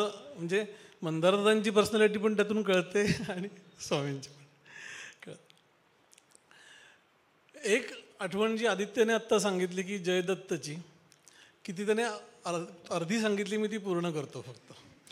की स्वामींना रात्री कोणीतरी सोबत हवी होती म्हणून जयदत्त ज्या वेळेला गेला होता आणि त्याला झोप लागत नव्हती म्हणून स्वामींनी त्याला त्या असिस्टंटच्या बेडमधून उठवून स्वतःच्या बेडवर झोपायला लावलं कारण की त्याला झोप लागावी म्हणून. तर जयदत्त हा 2 प्रकारे घाबरलेला होता. म्हणजे एक तर स्वामींच्या बेडवर झोपायचं कसं हे एक प्रेशर आणि दुसरं असं प्रेशर त्याला होतं की ते त्याने माझ्याशी बोलताना सांगितलं होतं की रात्री जर मला झोप लागली आणि रात्री औषधं देणारी जी नर्स आहे ती पण रात्री 2 वाजता जर का झोपेत आली आणि झोपलेल्या माणसाला डोस देऊन गेली तर हे मुख्य टेन्शन. म्हणजे जयदत्त हा कार्यक्रम बघेल सगळंच गुपित फोडल्याचं त्याला म्हणजे गुरूंचं काय काय घ्यावं तर औषध पण घ्यावं असं प्रकारे.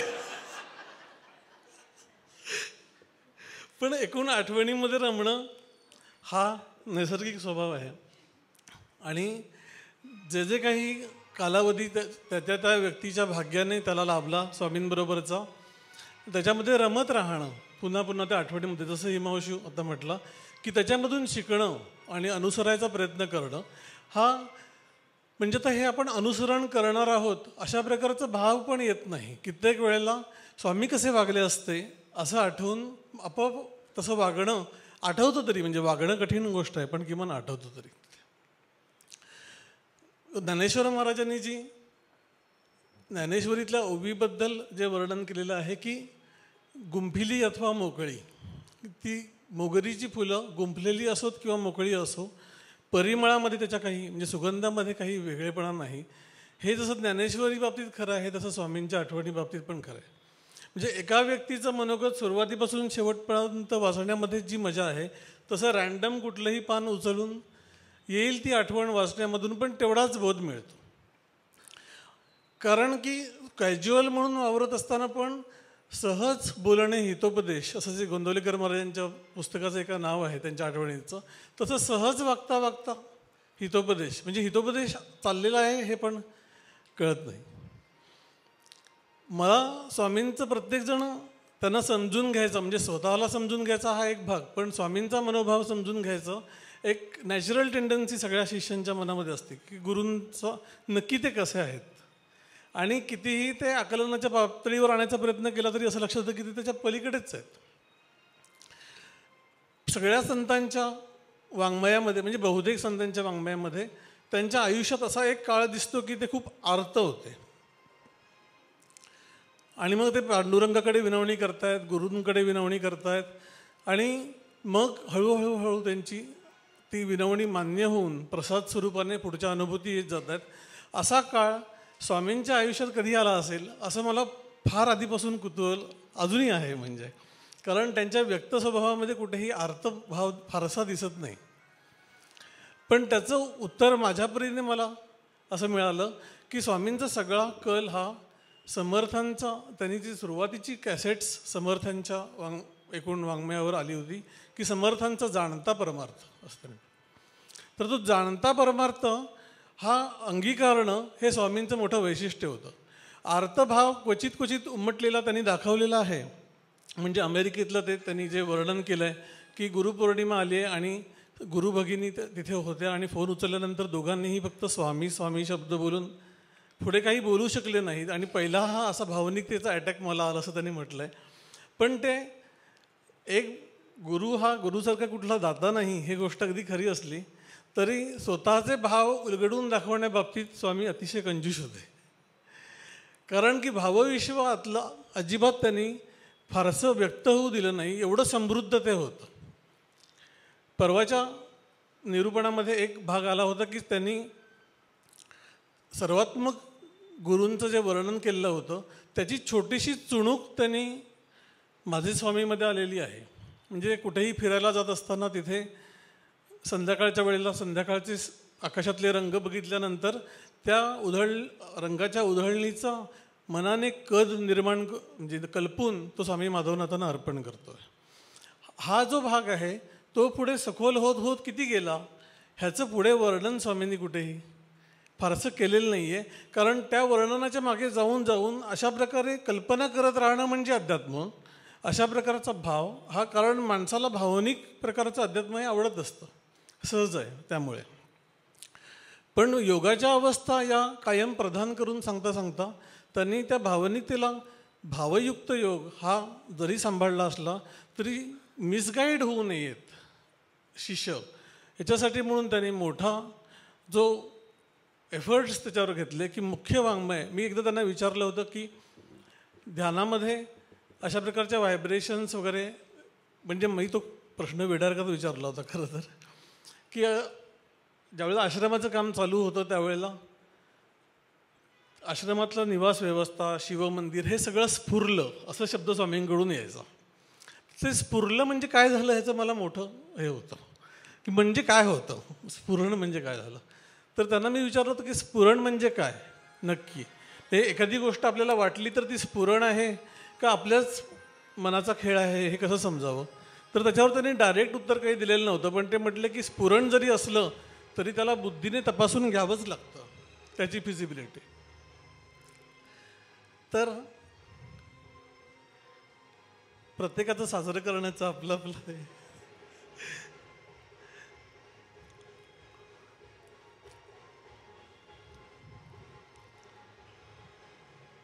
तर त्यांना मी असं विचारलं होतं की हे जे तुम्हाला आश्रमाचं सगळं काम स्फुरलं ते ध्यानात स्फुरलं का. तर त्याच्यावर ते म्हटलं की ध्यानात हे सगळं स्फुरलं तर ध्यानाचं वाटोळच होईल. हे इतर वेळेला झालेल्या सगळ्या गोष्टी आहेत. आणि मग ते एक वाक्य खूप महत्त्वाचं बोलले की ध्यानामध्ये अनंत गोष्टी घडत असतात, पण मी जो सांगितला हा फक्त मध्यवर्ती मार्ग सांगितला. म्हणजे इतर प्रकारच्या अनुभूती आणि त्याच्यामधून अंतरंगाची होणारी डेव्हलपमेंट वेगवेगळ्या प्रकारे. सुरुवातीला ते एक शब्द असं वापरत होते असत की आंतरिक अवस्था निर्माण झाल्यानंतर मनाच्या शक्तींचा प्रचंड विकास होतो. पण म्हणजे काय होतं, याच्यामधून अद्भुततेकडे जाणारा जो मनाची टेंडन्सी असते ती सगळी त्यांनी कर्टेल करून टाकली आणि फक्त स्वचा अनुभव घेणं हा मध्यवर्ती मार्ग प्रकाशित करत राहिले, जो गीतेमध्ये सांगितलेला आहे, जो दसबोधामध्ये पण सांगितलेला आहे. आणि मला मोठ्या आश्चर्याने असं लक्षात आलं नंतर अभ्यास करता करता सध्याच्या काळात, की हा सगळ्या अनुभूतींचा भाग गीतेमध्ये किंवा दसबोधामध्ये पण अजिबात आलेला नाही. कारण मध्यवर्ती मार्ग एकदा का सांगायचा ठरला की लोकांना पेरीफेरीमध्ये घुटमळायचा स्कोपच ठेवला नाही आहे. बिईंग विथ द सेल्फ जमलं तरच ध्यान जमलं, बाकी काहीही हो नाही जमलं असंच म्हणायला पाहिजे. हे एक भोज्याचं ठिकाण स्वामींनी निश्चित करून दिलं आणि त्याच्यामुळे बाकी सगळं आम्हाला होतं आहे, पण तेवढंच जमत नाही. सोमवारच्या केंद्रामध्ये ज्या वेळेला गोरेताईंच्या इथे ते बोलायचे हरिपाठावर वगैरे, तर त्यावेळेला ते असं म्हटले होते की लोक माझ्याकडे येतात आणि असं म्हणतात की बाकी सगळं तुमचं आम्हाला पटतं, पण तेवढं ध्यान आम्हाला जमत नाही. अशा लोकांचं काय वाटतं माहिती आहे, कीव वाटते. म्हणजे करुणा बिरुणा पण नाही, कीव वाटते की प्रकृती इतकी जड आहे की याला ध्यानाला बसूच देत नाही एका ठिकाणी. मग बाकी सगळ्या गोष्टी करायला त्याची तयारी असते, पण ध्यानाला बसू देत. अशा अनेक आठवणी, सगळं हे बाकीचं पण काम म्हणजे अनेक धारणा ते प्रसृत करत असत. त्यावेळेला एकदा गोव्याला त्यांच्याबरोबर टूरवर असताना, म्हणजे ते टूरवर होते, मी गुरुपौर्णिमेच्या कार्यक्रमाला म्हणून तिथे गेलो होतो. तर त्यांना मी असं विचारलं की रामकृष्ण दररोज संध्याकाळी नदीच्या पात्रामध्ये नाक रगडून आई तू आज पण नाही भेटली, 7चा दिवस व्यर्थ गेला असं म्हणून रडत असत. इतकी उत्कटता काय आमच्यात नाही आहे म्हणजे. तर हे कसं साधायचं सगळं. तर त्याच्यावर ते म्हटले की अशा प्रकारे नदीच्या वाळवंटात नाक रगडून घेणं हा काय साधनेचा मार्ग नाही आहे. रामकृष्ण त्याच्यानंतर रात्रभर ध्यान करत असत पंचवटीमध्ये बसून, हे विसरता कामा नये. आणि पुढे एक अतिशय महत्त्वाचं वाक्य ते म्हणाले की रामकृष्णांनी सुद्धा, म्हणजे हे खूप बोल्ड वाक्य आहे, साधकांच्या श्रद्धांना धक्का लागू शकतो, पण रामकृष्णांनी सुद्धा ध्यान केलं नसतं तर झालं नसतं असं ते म्हटलं. कारण अवतारी आहेत वगैरे हे सगळं जरी मान्य केलं तरी मुख्य साधने त्यांनी चालून दाखवलेली आहे आणि तीच अंतिम अवस्थेपर्यंत घेऊन जाते आहे. आणि मग सगळ्या गोष्टी करत असताना ते असे पुढे म्हणाले, अनेक विषय ते बोलता बोलता उलगडत होते आणि मग म्हणाले की सगळ्या गोष्टींमध्ये निमित्त मात्रम भव सव्य साचिन हा मार्ग चालायला पाहिजे, म्हणजे कार्याच्या बाबतीत पण आणि सर्वच बाबतीत. तर पण पुढे ते असं म्हणाले की निमित्त मात्र भव सव्य साचिन, म्हणजे तू निमित्त मात्र होऊन राहा, मी ह्या सगळ्या कौरवांना आधीच मारलं आहे असं भगवान श्रीकृष्ण अर्जुनाला सांगतायत. पण हे ते अर्जुनाला सांगतायत, सहदेवाला सांगितलेलं नाही आहे. म्हणजे तू निमित्त मात्र होऊन राहा, पण तुझी कपॅसिटी तर असली पाहिजे, तर तू निमित्त मात्र होऊन राहायला लायक होशील. म्हणून सगळ्या साधकांनी, म्हणजे पुढे मुलांना ज्यावेळेला ते प्रबोधन करत असत आणि कार्यप्रेरणा देत असत, तर सर्वांनीच कार्य केलं पाहिजे असं वाक्य ते अनेक वेळा बोलत असत. म्हणजे उत्तराधिकारी आणि बाकीचे असं जे डिस्टिंग्विश आहे असं त्यांना मान्य नव्हतं, अजिबात मान्य नव्हतं. ज्याला ज्याला ती तत्व समजलेलं आहे, साधनेच्या अंगाने ते अनुभवायचा प्रयत्न करतो आहे आणि त्याच्यानंतर त्याला काही स्पर्श झाला आहे, त्याला जो कोणी विचारेल त्याला सांगायची प्रेरणा जर का आतमधून असेल तर त्याने सांगावं आणि ते बरोबर आहे आणि तो कार्याचं स्वरूप आहे. आणि त्याच्यामध्ये कुठल्याही प्रकारचं काही लोकांना रिझर्वेशन ठेवणं हे त्यांना अजिबात मान्य नव्हतं. आणि त्यामुळे प्रत्येकाच्या मनोभावानुसार ते कार्य त्या मनोभावानुसार चालेल. जसं राष्ट्रीयत्वाचा अंगीकार ज्याला जास्ती महत्त्वाचा वाटतो ते त्याला प्रधान धरून, पण अध्यात्म आणि राष्ट्रीयत्व हे कार्याचं स्वरूप म्हणून जरी का नसलं तरीसुद्धा अध्यात्म शुद्ध रीतीने चालवणं, अशा प्रकारे त्या त्या व्यक्तीची जी मनोभूमिका आहे ती घेऊन, आपली स्वतःची पर्सनॅलिटी आहे अशीच ठेवून पण ते उजळून घेऊन तत्वाचा स्पर्श करून घेण्याचा प्रयत्न करत हळूहळू जे काही निमित्त मात्र म्हणून होण्यासाठी स्वतःच्या कपॅसिटीज वाढवत राहणं, हा शब्द पण त्यांचाच आहे की स्वतःच्या कपॅसिटीज आपण आहोत तिथे वाढवत राहू.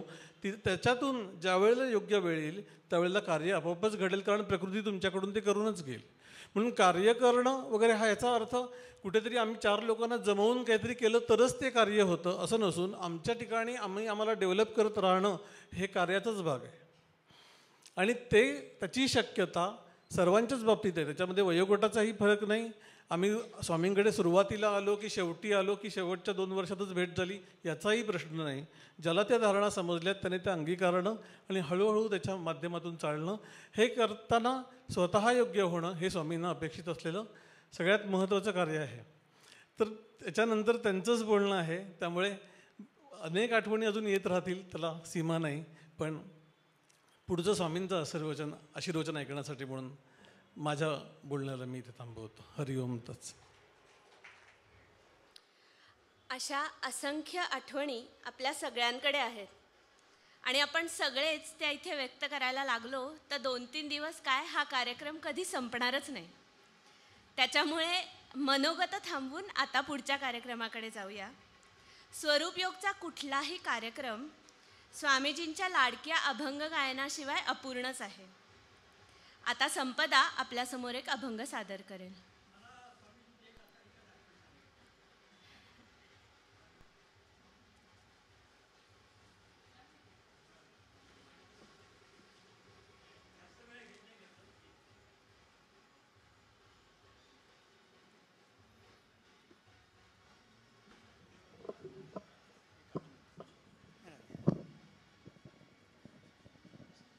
म्हणजे स्वामीजी जे श्रोतेसमोर आहेत त्याप्रमाणे कसे बोलायचे आणि कसे लोकांना आपल्याप्रमाणे सांगायचे, तर त्यासाठी एक आठवण, अशी हृदय आठवण आहे की स्वामी आमच्या कंपनीमध्ये एकदा आले होते. भोसरीला आमची कंपनी आहे क्वालिटी पेंट्स म्हणून, आणि तिथे आम्ही पेंट बनवतो. तर तिथे आम्ही हेल्मेटच्यासाठी लागणारी व्हेगा हेल्मेट म्हणून कंपनी आहे, त्याची हेल्मेटची लागणारी पेंट बनवतो. तर स्वामी मुद्दामून म्हणाले की तुमचं आणि आमचं काम एकच आहे, तुम्ही फक्त डोक्याच्या वरचा भाग लोकांचा सांभाळता, आम्ही लोकांचा डोक्याच्या आतला भागाचा काळजी घेतो. म्हणजे तसं तुमचं आणि आमचं काम सेमच आहे, फक्त तुमची काम वरचं बघता, आम्ही फक्त आमची लहान आतली आठवण करतो.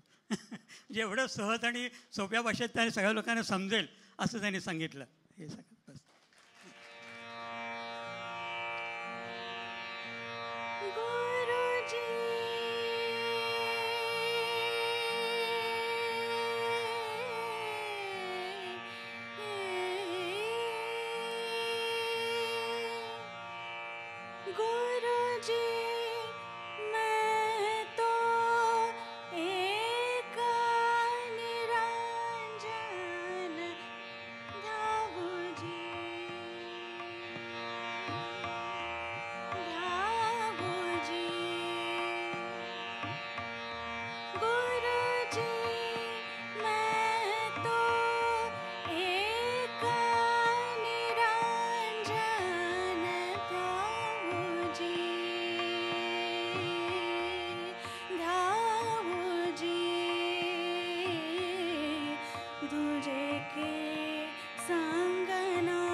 मिले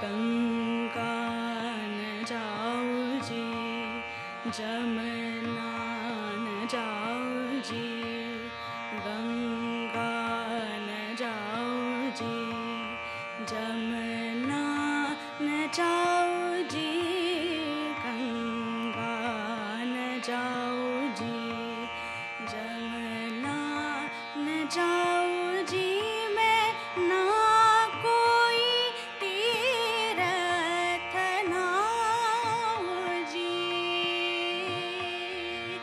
ना कोई तीरथ नाओ जी।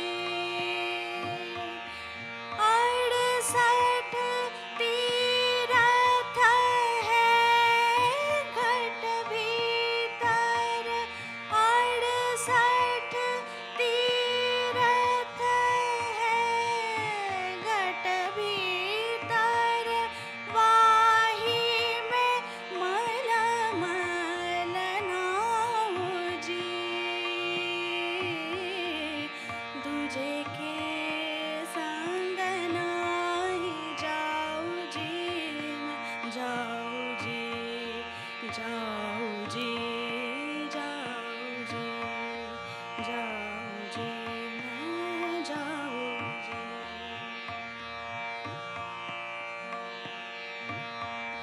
कहे गोरख जी सुन हो मछंदर में, सुन गोरख जी, कहे गोरख जी, कहे गोरख जी, सुन हो मछंदर में, ज्योति में ज्योति मिलाओ जी,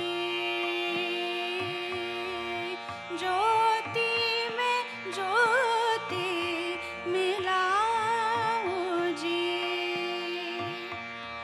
सतगुरु के में शरण गए से, सतगुरु के में शरण गए से, सतगुरु के में शरण गए से, आवा गमन मिटाओ जी,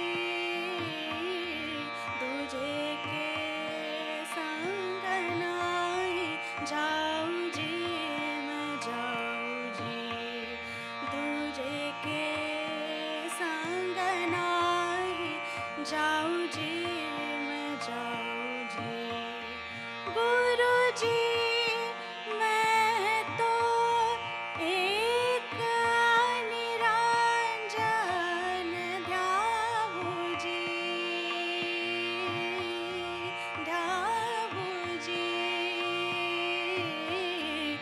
दूजे के संग नाही जाओ जी, मैं जाओ जी, दूजे के संग नाही जाओ जी, मैं जाओ जी, दूजे के संग नाही जाओ जी, मैं जाओ जी।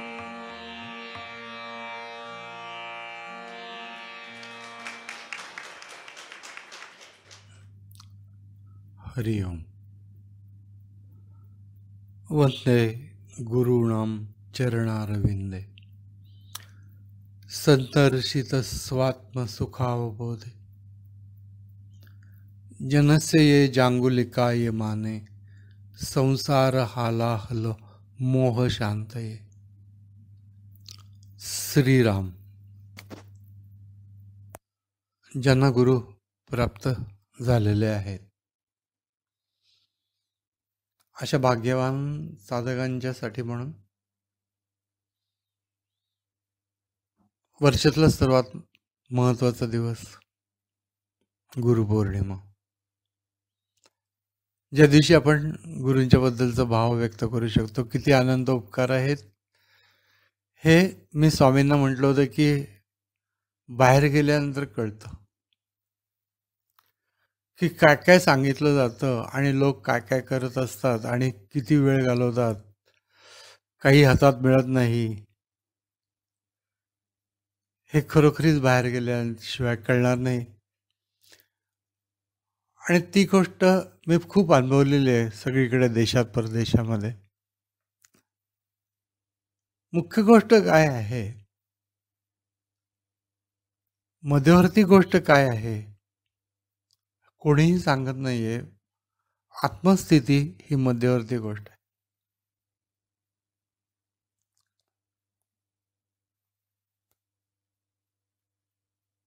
पण निरनिराळ्या वाक्यात तोंडावर फेकून उपयोग नाही. ऐक शिष्या येथेचे वर्म स्वये तुझ्या आहेस ब्रह्म, ये विषयी संदेह ब्रह्म धरूची नको. असं किती म्हटलं तरी देखील नाहीच होत समाधान. म्हणजे मी किती पकडून ठेवायचा प्रयत्न केला तरी देखील ती गोष्ट निसटूनच जाते. म्हणून अनुभूतीचा प्रांत हा सर्वात महत्त्वाचा आहे. आणि अनुभूतीचा प्रांत, ज्ञानाच्या अनुभूतीचा प्रांत म्हणजे योग. ज्ञानाच्या बाबतीमध्ये सुद्धा निश्चित कल्पना काय आहे, माणसाला सगळ्यात मोठी गोष्ट कुठली प्राप्त करून घ्यायची असेल या जीवनामध्ये तर ती ज्ञान ही आहे. आणि ऐक ज्ञानाचे लक्षण, ज्ञान म्हणजे आत्मज्ञान. पहावे आपणाचे आपण या नाव ज्ञान. स्वतःला पाहणे ही व्याख्या जरी अतिशय सुंदर आहे तरी देखील याच्यातला अजून एक सूक्ष्म भाग समर्थांनी प्रकट केलेला आहे. आणि तो म्हणजे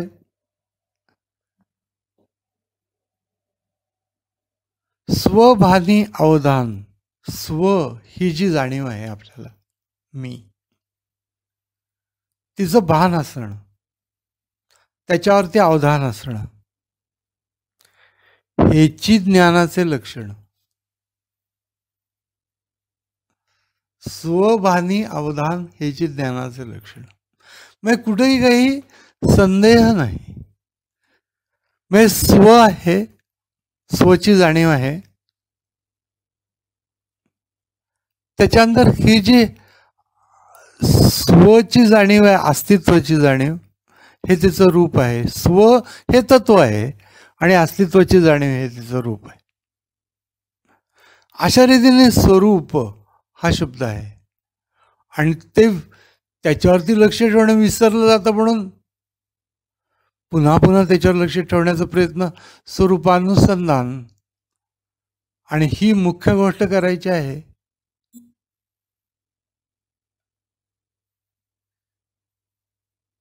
स्वरूपानुसंधान सर्वदा धर्म जगाचा एक,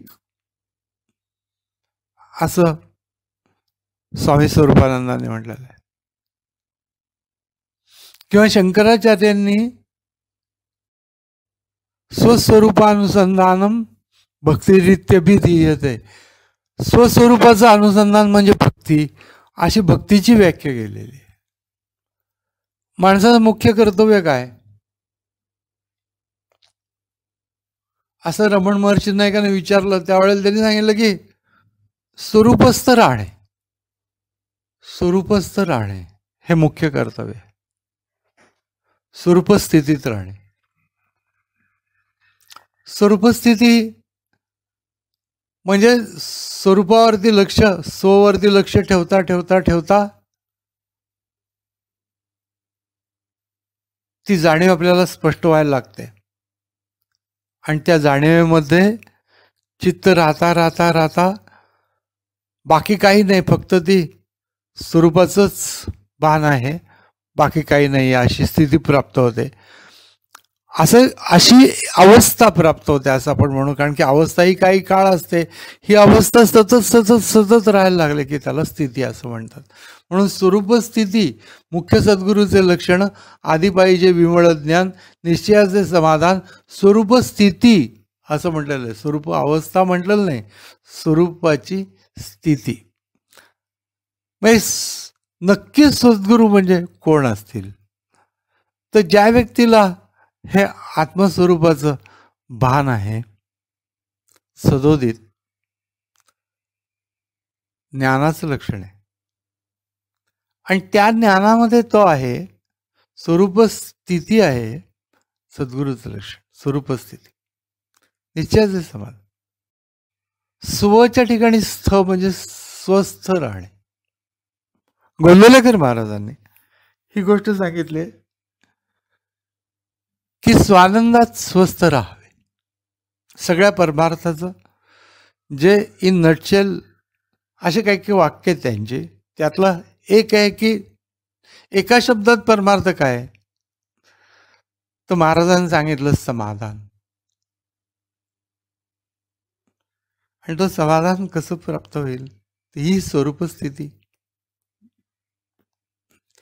समाधान एवढं सांगितलं त्यांनी त्यावेळेला.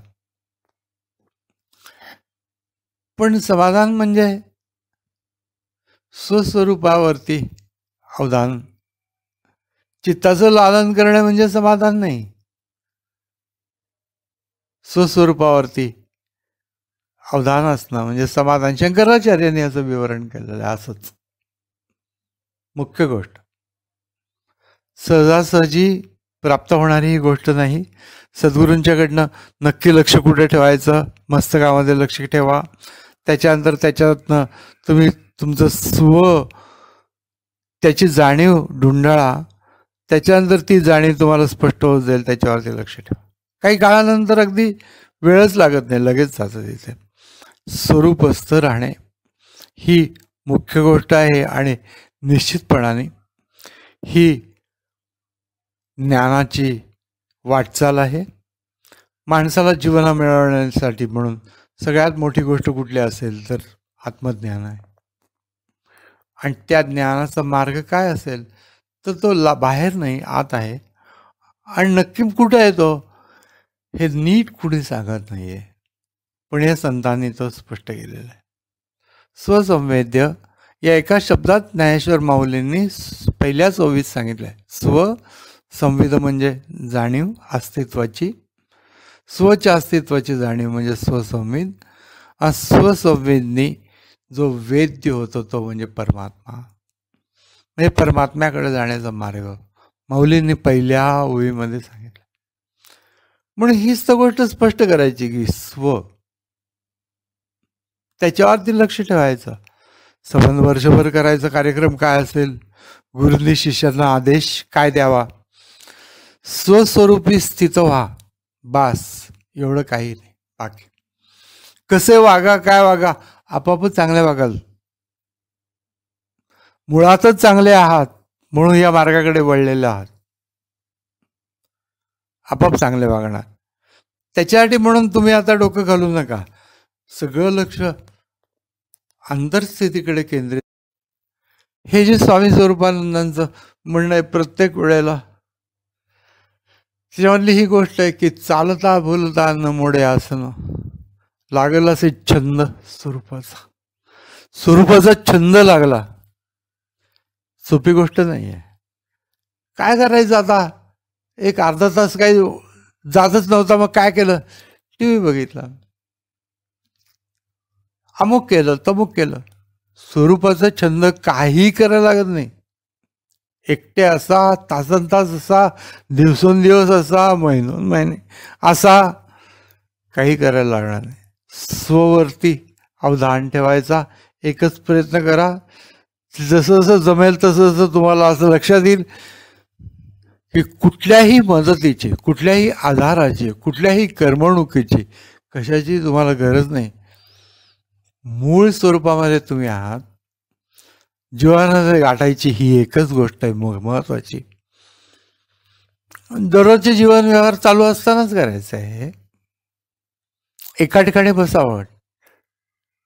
ठाईचं बैसोनी करा एकचित्त आवडी अनंत आळवावा, ही जो गोष्ट जरूर करा. एका ठिकाणी बसून ध्यान जरूर करा. स्वामीजी म्हणत असत, स्वामी स्वरूपानंद, की तास तास दीड तास मी ध्यान करतच होतो, परंतु माझ्या लक्षात आलं की असं जरी का एका ठिकाणी बसून ध्यान करणं हे महत्वाची गोष्ट असली तरी व्यवहारात चालत असताना जितकं मन मोकळं असेल तितक्या वेळामध्ये ते स्ववरती ठेवणं हे जास्ती कठीण आहे. आणि हे सगळं त्यांनी आपल्या मित्राला लिहिलेल्या पत्रामध्ये वयाच्या 26व्या वर्षी लिहिलेलं आहे. त्या केव्हापासून हे महात्मे सूक्ष्म साधना करत आलेले असतील. सद्गुरुपदाला योग्य जे होते त्यांच्या सद्गुरूंनी ओळखलं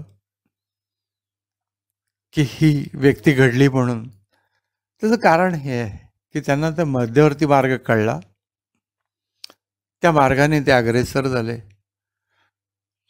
काहीच प्रश्न नव्हता. आता कुणालाही काही सांगायचं झालं तर निश्चित हाताला धरून हात इथपर्यंत नेऊ शकेल अशी स्थिती प्राप्त झाली. म्हणून ही गोष्ट लक्षात घेतली पाहिजे आपण की ज्ञानस्थिती ही फक्त शब्द नाही आहेत. ज्ञानस्थिती हा प्रवास आहे आणि तो योगाच्याच मार्गाने होतो. आणि योगाचा मार्ग म्हणजे काहीतरीच डोक्यात घेऊ नये, स्ववरती अवधान ठेवणं, यालाच योग असं म्हणतात. स्वरूप योग जरूर प्राप्त होईल.